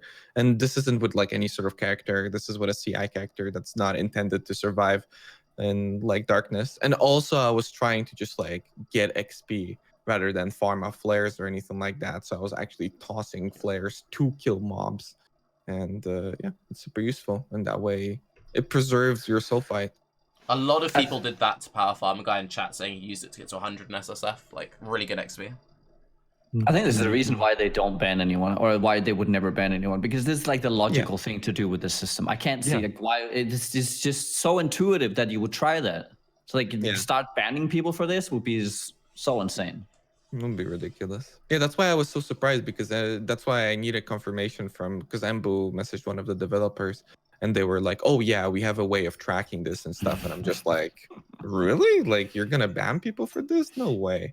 And some people were even making the argument like, oh yeah, they banned for beyond shit and league stones, so they should ban for this too, because it's essentially black. I'm just like, are you fucking out of your mind? Like, it's just people playing the game. Holy moly. So I'd be shocked. Yeah. The one thing that they might have banned for, and even this I think is possibly doubtful, is the reason why breaking a wall deletes all the loot from a run is because previously you were able to break a wall and come back and the wall was broken and you could open the boxes behind it again. And if you found a run with a wall right towards the start, you could do that and just keep going back and opening it and getting master sextants and really good fossils and shit. So if you had been abusing that for like the day or two before they patched it out, that might have been a bannable offense, because that's, something that I would argue is pretty easy to tell shouldn't happen. Like the wall shouldn't be broken again for free. It even visually glitches out and it's there, but you can walk through it. Yeah. Or that's the way it used to work. Whereas just, running a blind run, as you say, and then going back and running it again and getting more loot. I mean, that's something that will just naturally happen. People will explore the darkness. GG have said explicitly a few times they want to encourage people exploring the darkness. That was part of the post where they were talking about the bus behind walls. They said like it's great that people are going out into the dark and getting loot. We want to encourage that. We're going to buff the loot behind walls and encourage people to go off and do potentially risky things in order to get currency, in order to get good fossils. Because particularly in hardcore, like that's a fun gameplay loop. You're risking your life running off into the dark, but you might get something cool and shiny. Now, on that though, since we spent a lot of time talking about how we'd want, fossil farming to change if it goes core, would we want flare farming to change at all in a system where this is core? Because that's the real thing. It's because if it goes core and they don't change it, then players literally do have infinite access to tier 16 with no cost, and that's a real conversation. I think I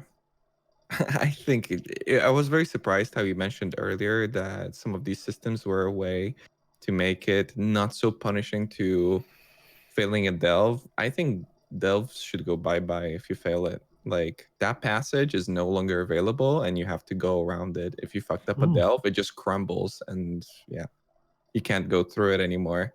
Well, what if you just don't start the delve and you just go out with some flares? How does it register?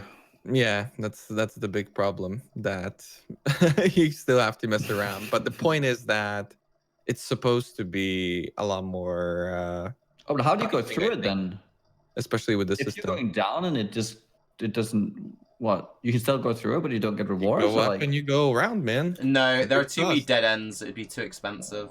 They will never do that. What if you crash and it's like your only way? Oh, that would be sad to crash in.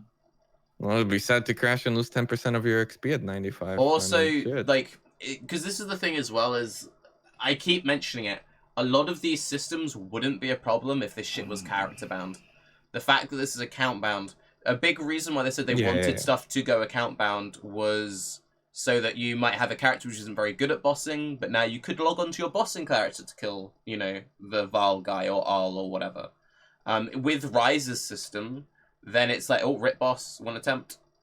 And then that kind of goes against what they kind of said, and softcore boys would not be happy if suddenly, even hardcore boys wouldn't be happy, With how people complain about how rare these bosses are, you fuck it up once and that's it, you've lost your 1 in 100 Oh, score. yeah. No, obviously, if you do something like that, you have to have other, things in place to counterbalance that. Like, most people don't even see a boss, ever. Most people don't how many really bosses see anything. have we all had, and what depth are we at? I've had 2 Vals, 2 Liches, and I've been going left and right at 270. 2 Vals, 0 Liches. At 300. I'm at 6 Vals, 3 Liches, and an all. Yeah. See, I don't think that's enough. I'm been going sideways at 500, and I've seen maybe 15 of the Vol boss, Kurgle and an all, just one of each of those. The Vol guy keeps showing up. Yeah, he's pretty common. Once again, we've established Octavian has won this Baeclast. What? He's just better than us. Wait, I have 2 Liches and 3 Liches and an all. Yeah, he's got me beat for those. Okay. For sure. Anyway, I would like for those to happen more often. I would like for those to be more points for people to aim at. The same way, past a certain point, Azurite has 0 impact. So you're either going down to delve further or you're going sideways to farm stuff. Having these points where you go, oh, that's there, and I really want to pick it up, and it's worth it for me to go there would be cool. And yeah, a system where it's something like that would be very punishing, but you would more frequently have an opportunity to actually see it and challenge yourself, rather than delving down and then randomly getting one shot and going, well, I guess I'll go again. I think that would be more fun. And we play the game a lot, and I feel like we haven't seen a sufficient amount of these dudes. On that topic, I think one of the things that GG does sometimes when something is too rare, and imagine if every time you ran a Kuyula breach, there was a very tiny chance, like instead of splinters, they just had it every time you ran a Kula Breach or a Zoff or something, there was a very tiny chance you just got a Breachstone drop. You know, like it balances out the RNG to the point where you have the same chance of eventually getting 100 splinters. Over that same period of time, you have that same chance of getting a Kula Breachstone to drop. But it's going to feel much worse because you're basically never going to see one, and you have all your RNG loaded into that one moment.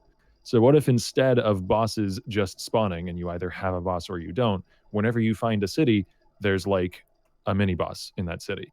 And the game keeps track of how many mini bosses you've done, and by the time you do 3, the next time you find a mini boss room, it's got the real boss in it.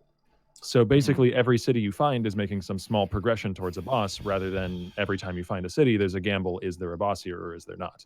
We I like that actually asked Chris about that because because that's basically, you described a pity timer. I've always said I would like more pity timers in PoE, and we asked him specifically that when he came on before Incursion, and he didn't seem into the idea at all. So I agree, it's a really cool system, but he doesn't seem to like pity timers.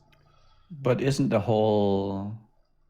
I guess they would have, so if everything is like spawns in a seed, right? So there's like a layout already. You don't see it in the darkness, but it's already been like generated through the seed that you're in. So it would then, if you've encountered enough of these, right, that then it would then turn a node into a boss, I guess. So I guess it could work. Yeah, and it's Even not still, like yeah. If you don't go do it, then it doesn't tick over your progression towards boss. So like, it's not just delve past a ton of cities until you find the boss. It's delve, find a city, run it, kill the mini boss, delve, find a city, run it, kill the mini boss, do that 3 times, and then the 4th city has a boss in it. They might need to like up the spawn rate of cities, or maybe have it be every other is a boss or something. Like, obviously the numbers would need to be worked out in terms of specifics, but then, you know, it's sort of like the finding an item versus finding a div card effect as well. You're making gradual progress towards the thing, and it doesn't feel as bad, but you can still make it just as rare from the dev point of view. And you can, you know, have the spawn rate be effectively for every 300 floors that you delve, you find a boss. But this way the player knows that they're getting feedback along the way, that they're making progress towards the boss, rather than just blank wall of no boss until eventually one spawns. I think we still want to have the possibility of, like, say, 3 bosses spawning randomly in a certain area, right? If you saw you saw Dan, right? He when he hit floor 800, he just took like 1 step to the left, and 2 alls were like right next to each other. I mean, that's really cool to have that happen. So you don't want to just have it like every time you find an all, it's like, okay, I have to go 100 and then 1 spawns, another 100 and then 1 spawns. I mean, that becomes too deterministic, and you don't get these kind of like, what awaits me in the darkness. It's more like you expect it to happen, and you get annoyed when it doesn't. Yeah, I agree with that. That's why you should get punished if you fuck up. It could be like div cards versus items then, where, you know, you have a chance of the full thing spawning as well. So maybe also keep it so that the boss can just randomly spawn sometimes. You know, then at least in my mind, he would feel more like a villain that's haunting my every move. Oh, you know, like I'm digging like down and I'm killing off his subordinates, I'm killing off his mini bosses, and eventually I'll fight through all of his minions and kill him. And maybe sometimes he'll just get pissed with me and show up and try and kill me. Oh, it could be cool if there's a way we could force spawn him, rather than it being like a pity spawn, that we could somehow force spawn him when interacting with the delve. Right? He would naturally occur, but there would be things that you could do to go places or to kill things or like complete all the... That would be cool, I think. That's what I'm suggesting. Like, every city has like a shrine or something that you can go and desecrate, and that, you know, all angry, and now all will show up in your city 10% more often or something. Question, since Raiz said that, so are we all in agreement that there aren't enough boss spawns currently? Or I would say yeah. Okay. They're very rare. So with that in mind, when we're all expecting delve to go core, right? No. No? Okay, well let's hoping. Hypothetically it does go core. Do we expect there to be the same amount of accessibility to delve, or less?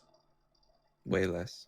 So if there's going to be way less, or same, I hope so. I would hope what? it's the same. But if I hope that this is going, yes. Otherwise, really? this is yes. Man. You guys really think GGG would just go yeah, you're either mapping or you're sitting in a dark room flashing constantly. This is half of our game now. I think that Don't get me wrong, I love Delve and I wouldn't mind that. I just never think they would do that. I think they could make it less rewarding. Yeah. But just as accessible, yes. I think they should. I agree with Nugi there 100%, but the reason why I mentioned that is if they did make Delve Core and less accessible with the current boss spawns, that would be fucked, right? Like, they have to change. Oh, yeah. Yeah. Because that's one for thing sure. that really annoys me about GGG sometimes, is they'll have, like, a cool league, and stuff works within the league, and then you get, like, the baby version of the league going core, and now it's like, this accessibility is completely wacky. I don't think it would ever happen like this. I mean, they've always made adjustments. I would like Delve if Delve itself was less. I would like for it to go core, and I think it would be a lot more reasonable if it went core. If Delves themselves would be a lot less accessible, but the events inside of Delves would happen like twice as often as they do now. So maybe you would be inside of a delve like 1/5 of the time as you are now, but then everything else would be like 10 times more accessible, essentially. So you would see a lot more bosses and stuff, and it would be a lot more meaningful without, traveling so much and doing, well, basically a lot of the same stuff. Especially since like a lot of the cart encounters are very shitty right now. I know it's not a big part of it, but like a lot of it is just very bad. And it's not getting addressed. And it probably won't be addressed because the next league's coming out and they're addressing core issues of the league a month into the league, by the way, Darky. I know.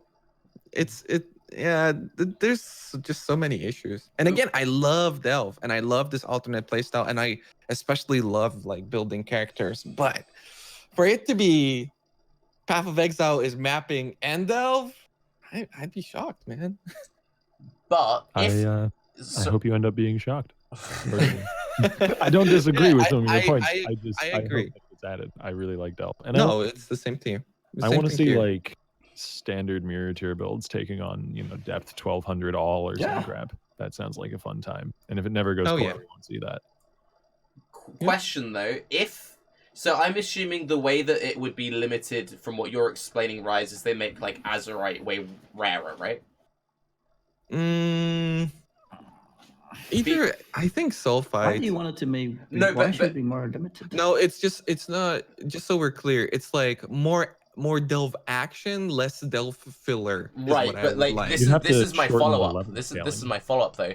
If they do that, you realize that just means that it promotes more toxic Delve behavior, like fossil farming and flare farming. Because if we have less actual access, but we can still go to Delve whenever we want to, then that's going to push more people into fossil farming and flare farming.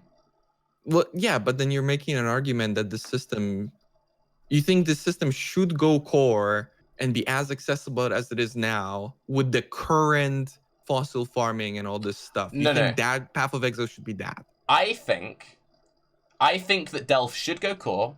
I think the current Azurite spawns are fine. I would make Delve less rewarding. My worry would be if it went core, they made it less accessible, then fossils are always going to be good. If fossils are in the game, they're always going to be good. The less access we have to fossils, the more profitable they'll be. They'll always be worth farming. So if they make Azurite harder to get, or Sulphite harder to get, and the reason why I say both Azurite and Sulphite is you use Azurite to buy flares to cheese, and you don't need anything to do the fossil farming, then you'll have more people doing exactly what Octavian's doing here, just power farming fossils, because less people can have access to them, and then it's going to be a real moneymaker.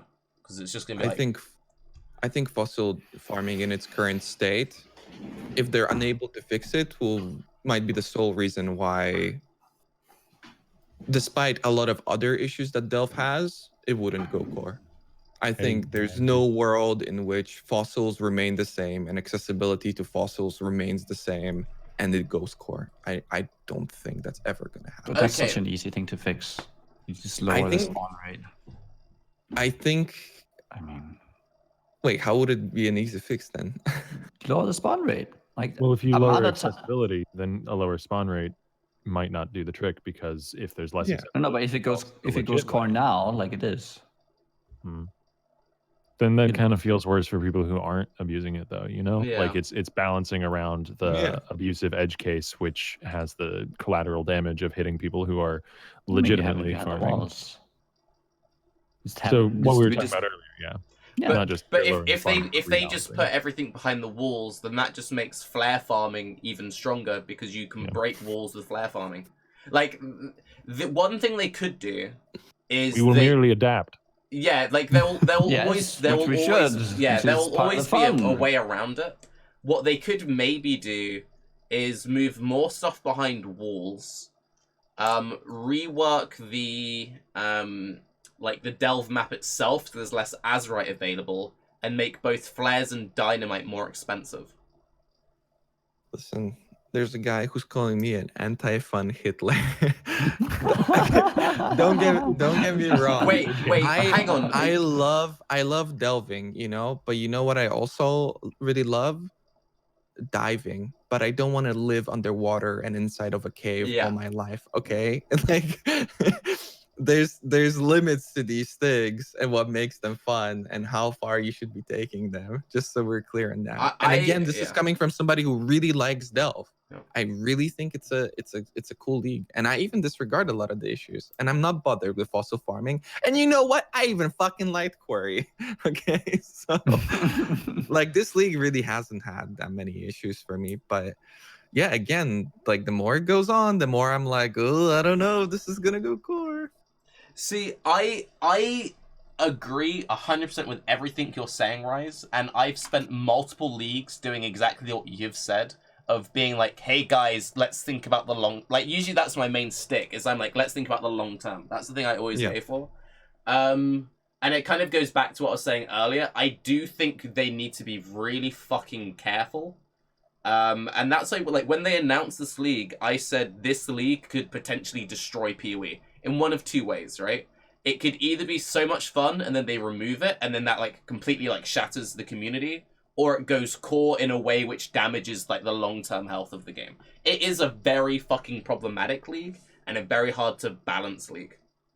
Like okay. In its current state, is it damaging the long-term game? Yes. We haven't had it for long enough to truly say. I could potentially see it going that way, yes. Which is why I wanted everything to be character bound and not account bound. Well, as the league continues, if you're continuously finding more and more issues with it that weren't apparent immediately, then yeah. And I mean, we're a month into the league and things are still severely changing. So, but that in that's itself is an expected, indication. though. You cannot. I feel like if you're introducing such a thing that can be such a core part of the game, it's like introducing maps, right? Yeah. That took them 5 years to make nice. I feel like maps are finally in the state after 5 years where it feels, nice. Took them a long time. I feel like maps were more back and forth rather than like getting to a point. It was very dependent on the league because league mods used to affect maps in a much more significant way. And I think that right there, I think, is an important point. Yeah. That league mods actually affect maps a lot more. In previous leagues, Delve has like almost no effect. Well, it has all the effect. No, but not when actually running the map. It's not like it indirectly does. Like Delve indirectly adds a box, which is in an hour you'll open this box and be given loot. It's a delayed reward addition to maps. That loot as well will be completely potentially unrelated to the map you were running. Like as I was saying earlier, it's a permanent investment. Once you get your delve depth down to 270 plus, any map that you run is feeding into Isle of Lady 3 content. Mm-hmm. I'd actually be really interested if it goes core to see how prioritized by like the top players who push really hard early, delving deep is, because if you can get your delve chart down to a really optimal depth for finding cities and finding map nodes and stuff, you could have a really massive advantage early on. But it is, of course, a huge investment in terms of time. Like lots and lots of sulphite it takes to get down there. And also something to keep in mind is that incursion is making a return next league. So that's already a huge system that breaks up the gameplay in a very significant way. I mean, everything you're doing is basically extended by like 1/3 as long as you're running that. And then if you include a temple, it could even be like you're spending a lot of time in incursions and you're spending a bunch of time in temples too. I mean, obviously we don't know how the system's going to come out, but pair that up with like the delving, especially in its current state. I mean, shit, you're never doing anything else, man. Like you're running one map and then you're doing other stuff for 10 minutes. And I mean, that's not a bad thing necessarily. I will agree with something that Nugi did touch on. So I still don't really like Atlas. This is my favorite iteration of Atlas we've ever had. If Delve goes core, I think what will most likely happen, we'll still enjoy Delve next league. The league after that, like 3 leagues down the line, it will start to be stale. The problems will be really apparent. And then it's going to be like, okay, now we need to change. Well, then it's like, you know how with Atlas, they were like, it took 2 leagues, he was saying sextants are too broken before they were like, okay, we'll change sextants. So we'll have like 2 leagues of like, this needs changing. They'll make a change. You mean we'll remove sextants? It will be, well, sextants are still an issue. Like, but anyway, I imagine it'll be an issue. I don't get why we put everything on such like a. It's like either it's like fine or it's terrible and ruining the game. No. I don't think it's going. Well, with sextants, it was kind of like that though. But like when it comes to delving, I don't think it's like that at all. But anyway, the point I was trying, we got distracted. An argument for this. The point I was trying to make though is it's kind of like, I imagine it's a very iterative process, and people are looking at it as if like, well, if Delve is core in its exact state now, a year from now, it will be different. It's like, Atlas has changed so much over the last 2 years. So if you were like, as well as that, yeah, go on.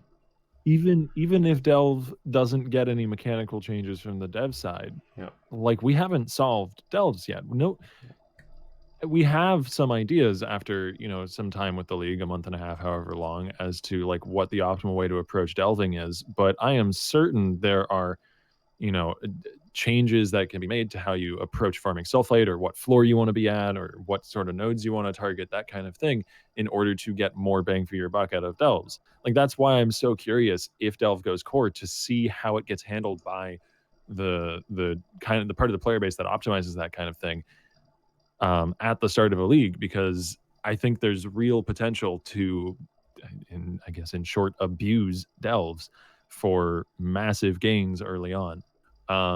And that's not something that we saw this league, because nobody knew how the fuck delve worked at the start of the league. Because like not through and through. Once like a lot of stuff went public, like the stuff you did with the wall, like GGG kind of shit the bed. They were like, okay, we're changing this right now. But I'm not even talking about that. Like people would prioritize colonnades early, maybe. I don't know. Like that's the sort of thing I'm talking about. Like there's going to be a meta that evolves around it, one way or another. I can't predict said meta, but there's going to be a meta. There's going to be a best way of approaching how to get deep in your delve quickly early in a league. And that might be what drives the mechanic to feel stale if it doesn't see changes and if it doesn't see constant tweaks. Because, can you imagine if the Atlas hadn't seen those constant tweaks, even if there wasn't an issue, like an explicit issue with the loot returns and the input that you have to do to get those loot returns from the way the Atlas is set up at any given point, if it doesn't change, eventually the best way of approaching it becomes set in stone, and that's boring. Absolutely. Like just change in and of itself is necessary. That's the problem with making an argument against this, because I think delve is good enough to be that system, and I think if worked on, it's good enough, and it could be amazing in the future, and it really changes the way people play. And in a way, I thought delve will be this like beacon of competitive PoE play and all this shit, but realistically it's accomplished something far greater, which is, for the first time ever in Path of Exile, I feel like players are challenging themselves on an individual basis rather than comparing themselves to somebody else. And you have more than these like personal accomplishments of like going for elder or something like that. And a system like that where you have to essentially dedicate a character to something like that, and the way you build and the way you play the game, and you have to sacrifice like your clear speed, for instance, for maps and how fast you get to certain things. It is so fucking good. And those are the real things that to me make it so that the system 100% works. While something like incursions, for instance, is just like a little bit extra on top of mapping. It's like you're mapping, but you're also doing this thing, but you're kind of doing the map still. And every now and then you can break it up with a tempo if they actually manage to fix the system. And it would be a good system, but they gotta show some more incentive that or show that they're actually working on it. Otherwise, I see it more happening like it did with incursion, where it's going to go away for a month and then for a league, and then it's going to come back later in like a more polished state. But as far as I know, so far with Delve, most of their changes were based on community feedback, and if they just take it private, then they might just run into a lot of issues. Like release Delve again, and then they're like, and everybody's just like, what the fuck? This is completely different to what we played before, and these aren't the problems that you're fixing. Because a lot of the stuff that they've been fixing was kind of shitty. And they mostly fixed it based off community feedback, because it's just such a vast system. Yeah, a few things I just want to quickly say. So one, I want to address Baz, because I've played with Baz. He's the guy who was my support. There's only 100 I ever had, so thank you again for that, by the way, Baz. Undeniably, this league is fucked for party play. There's so many just stupid fucking things for party play. They have to improve that. Like, I just want to say, they have to. It's so unintuitive. It's good that it offers that raid-like gameplay for people like MP doing that super high level, but just like organized grouping is so dog shit. That has to change. Just saying, it has to. Two other like really important things though. Another thing which is interesting about Delve, I think more so than any other system, is it's so closely affected by meta changes. Because nerfs and buffs to builds completely change how you approach Delve. I would say more so than Atlas or Sextants ever did. Because Atlas and Sextants only ever rewarded clear speed. And this doesn't just reward going really fast. And then I think the final thing is it's way easier to add to Delve than is any other system. Because the way that it's generated, if they want to add a new biome, they can add a new biome in. If they want to add a boss, they can add a boss. The problem is if they want to do it, they have to do it. Because we all said the exact same thing about incursion. We were like, dude, incursion is so perfect for them to add to with the way the rooms generate. But they did fuck all with it. Yeah, but maybe going forward. We're a month. Yeah, exactly. You have to remember, we're like a month in, and in terms of like gameplay and how you engage with the content and what you're doing at the end when the cart reaches the thing and all of those fights, most of them are dog shit, and they haven't changed any of that, and that's like a pretty big effort. I'm curious as to your thoughts, actually, since you bring up incursion, and like I was disappointed as well that you know additional rooms weren't added after the strongbox room and whichever other one they added, I forget. Do you think that maybe the insane at points rarity of bosses and the high rarity of some of the specific fossil nodes and stuff is sort of a reaction to that? Because players had, you know, found every incursion room by the time they were on their second character a few weeks into the league. But, you know, as far as Delve is concerned, there's still nodes and there's still bosses and there's still content that even after a month of playing at, you know, the rate that I play as a streamer, I have never seen. I think the main difference, and this is a very important difference, is incursion. I couldn't get aspects of the fucking spider. In Delve, I can theoretically get this aspect, and I haven't had a single fucking bestiary spawn.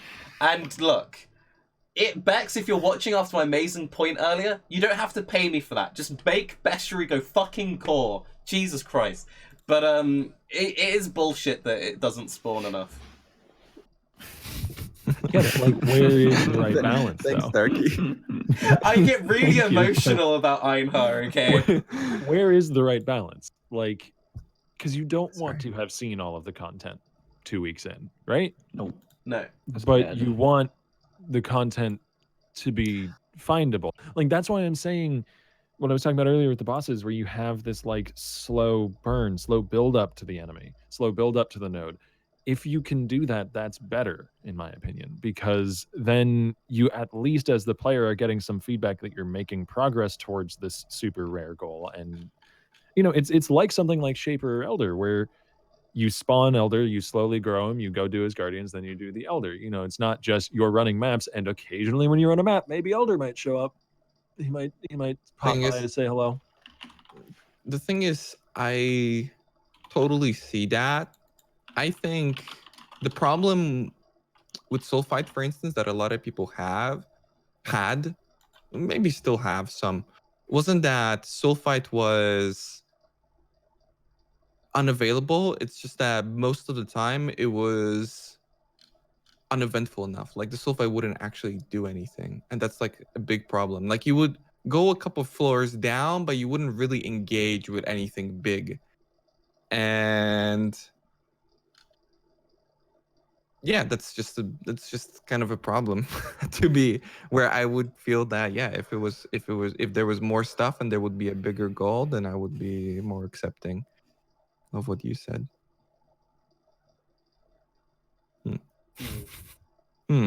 Lost my train of thought a little bit. Okay. I got the gist of it, Raiz. Okay. Nugi was going to say something. No, I kind of like no. No, go ahead. Please, come on. No, because Target talked about aspect of spider. I was like, oh, I need to set up a whoop. You know what the problem is now? I'm just really sad because I'm still thinking about aspects of the spider. But Turkey, like, what if there were some long form way that you could target that node, encourage it to spawn? I don't even know how they would implement that, but like some sort of risk reward thing that you could do where you can pay a cost to make it more likely that aspect of the spider nodes show up, but now there's big ass spiders in all the delves that you do that flicker onto you in one shot. What could be cool would be, so with the map device you can put frags in and you get extra quant. If you could put in an item like that could be kind of cool, right? So like you've got some random shitty beyond item because you got a beyond item drop from Atlas or whatever. You put that in with the cart, you get more beyond spawns or something. But it's just like, and for the guy who said get the card, so I've also been farming, I don't know if I've mentioned it yet, I've been doing a lot of Shaper Guardian runs. I've had zero fucking cards drop. This whole league has been me chasing two things. The fucking div card and Razor. I have zero of fucking both of them. But yeah, I don't know, I think that one thing which I always thought would be really cool with the master system, and one thing I would kind of like going forward, is if you could like align yourself with a master, and that changes the gameplay in some sense. So if I could align myself with Tora, because Tora, Beast, whatever, that means it's more likely for Beast events to spawn in the Delve. Or more likely... That's not going to happen with this upcoming thing? The reputation with like masters and everything. I think that's 100% happening. Yeah. And the thing that you guys are talking about too is going to happen, I'm pretty sure, which is like, you're fighting spiders, therefore spiders drop like this thing. It's like the MI system from Grim Dawn. It's like, oh, you're engaging with this mob, it has a chance to drop this thing, and even though you're not picking up any items, you need this one item, so you're going to pick up this one rare item to further like incentivize picking up rares over uniques and actually have a reason to do it. Like, it's 100% happening. It's just that it's not going to all happen in one system. Maybe. I want them to add that to maps. I mean, I feel like you have fossils in Delve, and you have like all the specific items with unique spawns from maps, where you can like, okay, over here we get this, over here we get that, or flavor mods with spawn. It goes back to what I said earlier. If I could roll like map contains beasts, so I have a chance to get a thing. I think that's the best system, and I think we all agree because it was my idea. They should just have it so that you roll your maps in a certain way, and then that just slightly changes how things work. So yeah, I roll. Map contains spiders. There's a chance I get some spider things. It doesn't have to be 100%. Wasn't that a Zana mod once? Is like that back when Zana mods were really shit? That's For the what it full was. They were what league testing was it that? out, and they were like, "Bring back the Zana mod forget. spiders. Let's go." I want Wasn't skeletons wearing and spiders undead. the only that good was one? it. Yeah, that was Legacy League because the League Stones were handling all the League mechanics, so they just ran out of ideas and said, "Okay, Zana can make some spiders." Bring it back, boys. Bring back Zana spiders. Let's go. I think the spiders was the only good one, right? Everything else sucked. Or maybe that was the worst one. I can't remember. Yeah. humanoids as there well? there was like multiple different Yeah. what's the word I'm looking for here? I don't know, tribes that you could assign. Well, to. I'm shocked, especially with like how the shaping system, that they never took advantage of like the implicit mobs on a map. You know how you have like cannibals in a shore. Like I'm very surprised they never took advantage of that, because that could be a nice way of possibly of like balancing around what sort of maps people run to, and then the rare items too, because they're finding people needing to pick up rare items, but it's more like you're picking up more specific rare items now rather than actually picking up rare items with like Shaper and Elder influence. So yeah, I really like that system for sure. I agree 100%. I've always thought it's a massive missed opportunity, that it's not like, I want a particular fire item, so if it's more likely to drop. Not 100%, it's just more likely to drop in the fire maps. And that's why it's like, it's not super deterministic like div cards, but it's a middle ground. And you could even like, that incorporates it into other systems in the game to the point where you could maybe be running a Shaper touch map and get an aspect of the spider item with Shaper influence on it. And then you have this like crazy crafting base, but obviously you can't re-roll the aspect of the spider onto it. So, you know, it creates this opportunity to make an insane item, but, you know, also this opportunity to annul off aspect of the spider and have a horrible experience. But either one of those is a notable experience. It creates an interesting memory, you know. Yeah, you want more stories. Like, that's one thing PoE isn't that great at. Well, no, because it's like you remember. And I just love how the entire, like, I just realized that Tarky's entire bring back bestiary basically boils down to give me aspects of this. Look, I like give me this league. It is very good. I can speak from experience. I have that on my occultist build. Fuck you. Look, okay, for the record, while a large reason why I would like it back is for aspect of the side in particular. Aspect of the avian and aspect of the crab were also very good. Fuck aspect of the cat. Ironically, TarkeCat hates aspect of the cat. I did enjoy the core league, and the reason why I enjoyed the core league is the same reason why I enjoy fossil farming. It was an alternative. That was the one thing and it goes back to Perendus and Solaris farming, because that was like when people kind of first like heard about me, because I was enjoying doing the coin farming, doing specific set runs that was different to mapping. The thing which I liked about Bestiary or Bestiary League is the fact that it gave me an option of, instead of just doing the normal Atlas thing, I could target farm a specific thing and be rewarded for going out of my way doing something different. Fossil farming, it's the same thing. I'm being rewarded for not just doing the same old map system. I find core solo mapping boring at this point. So that's why I really like Delve, and that's why they should bring back Einhar, because it's then like, do I want to run maps with Tarky's amazing new map rolling system, which is an amazing idea? Lab, do I want to do fossil farming? Do I want to do normal Delve? Do I want to do incursion? Do I want to go capture beasts? Like, we want more alternatives. Do I want to do bestiary and roll some flasks? Yeah, the flask rolling. Oh. And I think the other thing as well, and this is why like it hurts me particularly like deep, is I spent that entire league really like trying hard, promoting YouTubers, like trying to make this like a good league. I'm like, please like the league, guys, because everyone hates the league. We then had Chris on, and I said, hey Chris, will we get any of the aspect items in incursion? And he looked straight into his cam and said, you fucking hated this league. I'm like, no, I liked it personally. And I've never, like, that scarred me. Like, I felt betrayed. It'd be like if you'd sent, like, cards. Like, you know, someone has, like, a favorite, like, I don't know, NBA player or some shit. And their whole life they've sent them, like, please like me, I'm a dying fan or some shit. And then one guy's like, fuck the fans. You'd be like, ooh. Yeah, it's like, that's the thing with Chris. Chris must have been really confused when he was on Baeclast, because it was like their barrage with this like bestiary just absolutely sucks. And then here's me and Tarky going, well, actually, Yeah. I kind of liked it. Because that's the thing, right? Like, He's just like, there's some people at GGG who watch my video. Chris isn't starting his day loading up Tarky's YouTube, right? He doesn't know what the fuck I say about anything. He's like, oh, let's wake up, see what my boy Tarky's uploaded on the YouTubes. So as far as he is concerned, I'm just another one of the whiny Reddit bitches who complain about everything. So I'm like, hey, can we please have B Street back? He's like, no, fuck you, you're the reason why it's dead. I'm like, oh. Right. Yeah. Delve. Delve, by the way. What were we talking about? I don't even remember anymore. Spawn rate of things, I think. Spawn rate, yeah. Don't we have like a topic list for this? We actually went through through the full topic list. I think so. Yeah. Oh Jesus! Wow, that's really good. Yeah, we did really good. It's just I made them. I only learned one mechanic, and there's 2 points for me learning mechanics. Can anyone quickly teach Raiz one more thing? Come on.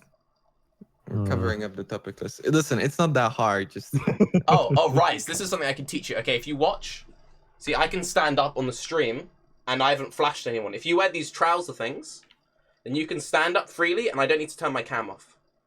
Oh, I can stand up too, but No, don't. I mean, I don't have a problem with standing up. It's just personal courtesy. Okay. So I'm just being nice. Realistically, I could stand up. Okay, well, with that then, does anyone have any other soapboxes or anything they want to mention before we wrap it up? Since you guys have been mostly hardcore and solo self-found and such, I was actually curious if any of you found any bosses like fairly deep down in delves, like 400 plus. Are you guys at that floor yet? I think that's just Nugi. I'm an embarrassment shit player. I haven't even fought a boss this week. I'm not trying to like shame you or weird, anything. man. I'm just trying to get a sense of context. I'm doing like 350s, but I mean, I've done some with damage mods, so I mean, it's not that. I mean, you could go down 50, 100, and then you do no damage mods, and it's sort of similar, but with more HP. Yeah, but that's the point I wanted to get at, was that I think that there's an issue that would eventually crop up as more of the player base becomes more familiar with deeper delves if this were to go core, and that's that floor 5, 6, 700 bosses have literally like 5 to 10 times Uber Elder's health. Like, that's not an exaggeration. I've heard about that. No, like I have an all at floor 480 something, and when I compare my DPS versus Uber Elder versus him, I'm barely tickling the guy. He does have a more monster life mod. So from Dan, I heard there was at 800, I believe. Oh, how much was it? It's like 200 and something monster damage, and 300 or 400% monster life. But what's the base life that you're working off of? Is the question. I think that stays the same, doesn't it? It just has a hit. You don't know how much the boss has life because you don't see him anymore. No, but it like has you a can hit say modifier. 300% increase, but like but it doesn't show. Right, that's the hidden modifier. Yeah, obviously, I'm estimating. I don't actually have the real number for all's HP, but just judging by my damage output versus Uber Elder and Shaper, and versus something like a floor roughly 500 all, he's got like 5 times Uber Elder's health. Like, and that is a huge like separating the wheat from the chaff kind of effect. And I think in Path of Exile we have a problem right now where there's 11s and there's 2s and there's not that much in between as far as builds go, like on a scale of 1 to 10. You know, like there's shit like Blade Flurry and, you know, Molten Strike and some of the newer skills like Scourge Arrow is really strong that can handle that. And then there's skills that absolutely don't have a chance in hell of handling it all. And there's not really something that's going to, you know, be that middle class. I mean, that's my problem with Molten Strike and just every other skill in general on hardcore.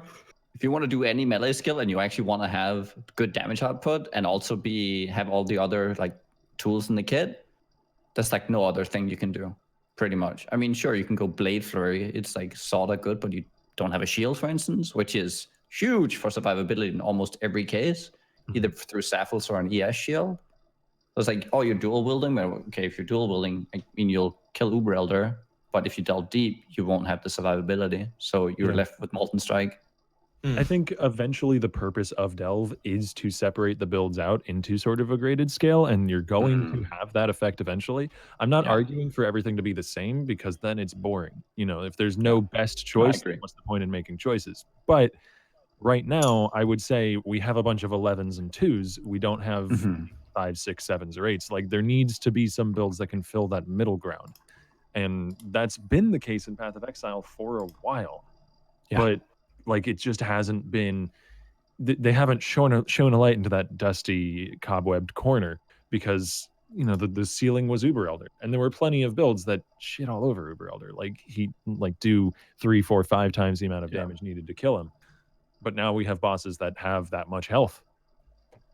It's interesting because it's so different on hardcore from, in my opinion. It's like there's like 3 to 5 11 builds, and then everything else is like 5, let's say. And there's very little 2s. In a way, everything else just doesn't matter. So yeah, I would imagine that on softcore, that distinction is like much more significant, how far you can take things, and especially with Delve. I find it exciting though. It's like, hey, this build, I was able to delve with this build to like delve 1200. It's like, wow, okay, that this build I can play. Builds. I want there to be 11s. I just also want there to be 8s. Like, I want, on hardcore that happens. I want more of a gradation, if that makes sense. Yeah. I think that also, that's one thing I've really enjoyed about playing softcore. This the first time playing softcore in like 5 years, is the fact that I've been able to like really mess around with more silly builds. Like, I really want to try cremation, so I was like, I can do it. Whereas in hardcore, cremation and delve, the delayed damage is a no-no. But I think even just on, not the extreme you're saying, so my first lich, I think I had it like 220-ish, very easy mods. Fucking breeze rolled it. I then had him again at like 2... I might not have even been 270, I think it might have been like 265 or 268. And he had some monster life and some damage mods. It took me like 10, 12 tries to get past the fucker. And that was just like, it was such a massive thing of like, the first time it was so much easier because the mods or whatever. Like, that's one thing with how rare the bosses are. If you just get like the wrong mods on the boss, it can be like, rip this, you know? Yeah, get extra proj on all. He's basically not doable unless you're one of the, like, you know, max res tank builds. Because he just hits you, and the projectile attack one-shots you if you're at any decent depth. Oh, also, warning for any hardcore guys doing the Lich, his lasers can bug out and like not show up. No, I had yeah. Oh, this was on my. So I had a few. You might have watched on them. I had some like really triggered runs, like, you know when you're just like triggered and you just rip all your characters. I had like 4 like completely failed runs, and then my first like proper run, I got him down to like 5% life, and then I just died to nothing, and I was like, the fuck was that? And we watched the clip loads of times, and what happened is, you know the like the zigzag laser beams he does? It spawned, I ran to the top of the boss fight, I then ran back down to the middle, and the lasers were invisible. And I just instantly died walking into an invisible laser, and it was 100% just the animation just disappeared. Honestly, I've had that on not just him. I did Minotaur, and like his area patches would just disappear. In fact, like I went up a little bit, came down, and there's just nothing there. And then all of a sudden, boom, boom, boom, I got hit by like 3 rocks. Yeah, this is so weird that still happens. Like, you guys remember way back, it used to be a thing that if you were to like exit a boss room, a lot of things would be invisible. And this happens still, but a lot less. And then I think it was like, I think Pox was playing with Etop, and they were doing Academy, and Pox like exited and re-entered the room, and I think he was like in the top 3 of the ladder, and then he insta-died, and there was like so much feedback and like a lot of talk about that, and GGG said, oh yeah, we're gonna just fix all of these things. And it seems like they fixed some of them, but it still looks like it's individual cases, and oftentimes they forget or something, and then they run into these issues. It's just that when it comes to like Minotaur or like a big boss, I don't think that should still be there. Yeah, it's a pretty big problem. Or like bearers sticking around if you're not in the proximity. You go into a boss room, you kill a boss, you exit. Hey, bearers waiting for you for like 30 seconds straight. Like, what? Pretty unfortunate. Wish they would get rid of shit like that. Yes. Out of interest, just a quick question for Raiz and Nugi before we do finish up. Since we've seen a lot of streamers who've been only playing hardcore for 5 years make the swap over, I started it, by the way. We then recently saw like Pox move over and all the others. Do you guys Pox always was like that. Yeah. But do you guys feel like you kind of feel like you might just jump ship at some point, or like, nah, fuck it, ride or die? Because I used to be ride or die, but yeah, if anything, I'm even more inclined to stay in hardcore. This is so exciting having to like find ways to survive finally. Yeah. It was such a snooze fest for like the last time to 100 and fucking Esther. I was like, come on, just okay, another Esther. Right, nothing really kills you outside of like lag. Yeah. Like now, getting one shot, I was like, fuck that, go again. Right, we're gonna solve this. This is great. If you remember Darky, I don't know if I mentioned it on Baeclast, I was like, wow, I think they're going to make the system a lot more around softcore and everything, and just I'm going to see how the ladder looks like and all this stuff. And yeah, they made the system more built around hardcore, where on hardcore it's like rather challenging, but I see a lot of softcore people complaining that it's more grindy than challenging. And yeah, in a way that kind of pushed me away. But I was definitely seriously considering like playing the last month of the league on softcore. But at this point, I probably won't do it. I think the one thing that I was afraid of would be like game-defining bugs, where it's like, oh, you just die too much to say random darkness that is not properly balanced, or crashing. Like, let's say there was like too many crashes, but there really hasn't been much of that. That's been just killing. It's very forgiving. It's like Delve is almost too forgiving outside of fucking Vol ruins. I miss when the so I think since the flare changes, they need to revert the changes to the EMP mobs and make them EMP more quickly and more often. Because flares aren't shit now. So we actually have a way to play around them. And the EMP mobs got balanced back when you didn't really have a great way to play around them because flares were garbage. Yeah. So now that flares are usable, please bring back EMPs. I want to be scared of the dark. Yeah, I agree. EMP is definitely... Like, I don't even realize they exist anymore now. Yeah. Mainly because, you know, the character that I have now is min-maxed to the point where it's like freezing the whole screen a lot of the time. But even on characters not doing that, they're not a threat. Like, I'm not worried about the light being turned off. You only take like what, 2 ticks of darkness damage? Not even the that. EMP doesn't. You know? The EMP barely lasts any time at all. It's got a huge charge up, and they don't even do it very quickly. Like, they'll jump to you first and then sit there for a second, look at you, go, okay, I'm going to do it. I'm going to do the EMP. It's going to happen. Are you ready? And then they're dead. Yeah. Typically doesn't even get to that point. I still, I don't know, I rant about this a little bit on the last one. I still really do hope they do look at on-death effects at some point, though. Because the main issue I'm having with my current build in Delve is the waders, because I'm doing Arc Ignite Prolif. I can kill stuff, that's not an issue. This thing which is killing me the most is those fucking little explodey bellends. It's just yikers. The Wedas? Yeah. Fuck them. Fuck on death effects in general. Yeah. This is an entire conversation, for sure. It's another hour and a half. Hour. Yeah. Oh, I was underestimating. Don't worry, Octavian.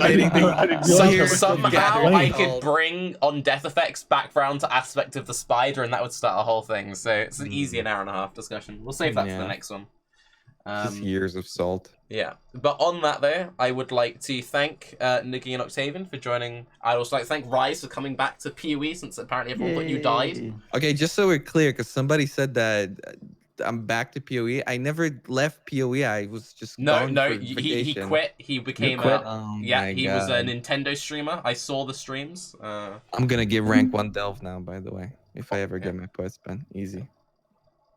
Rank 1 Delve Xbox, yeah. Yeah. I wish, dude, Xbox looks so... I can talk about that. Xbox looks so fucking cool. The more I see stuff about it, you know why I like Xbox? Because it doesn't have a fucking dog shit UI like the base Path of Exile. True. It actually has a functional, nice UI, not this cryptic 1995 shit from Diablo 1.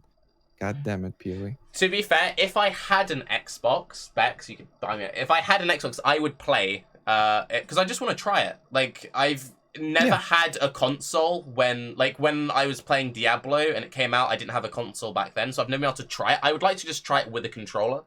I have got a Switch now, bring it out on Switch. Let's go. That would be sick, like handheld PoE. That would be so cool.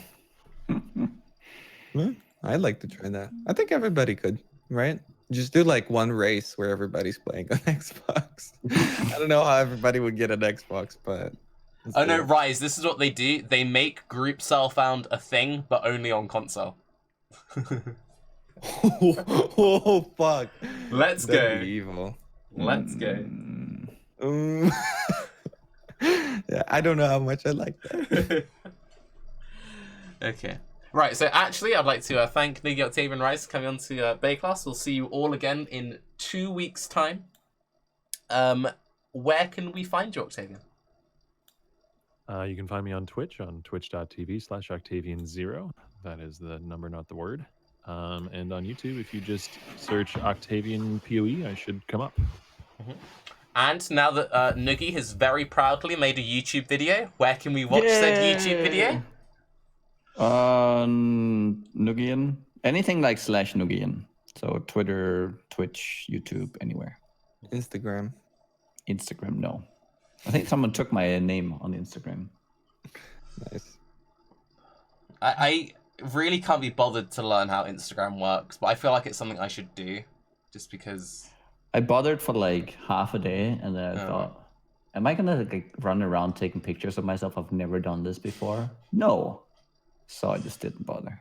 That's fair, that's fair. See, I felt guilty about that because now that I was on the vacation, I posted like 3 pictures or something. I'm just like, why am I posting this shit on Twitter? Nobody wants to see this shit. But if I were to make an Instagram on for Twitter, this, people want that shit, man. That's why they follow. That's like the only thing I like. That's the most interesting Twitter content I've had for you in a while. So really, yeah, it's good. Genuinely, I agree. Like Your Twitter is dog shit. I can listen. Good. I have plenty of pictures still of Ginyu poses everywhere, all around Greece. Let's go. I can upload a picture a day for at least a year now, so no problem. Easy, done, mate. Yeah. So, where can we find these amazing pictures? Twitter / RaiZKT, just like under the picture, I think there's a thing. I don't know. I haven't looked at the stream, but yeah, it's Twitch, Twitter, YouTube, no Instagram. Yeah. Okay. And follow me on Twitter, chat. But yes, that's that.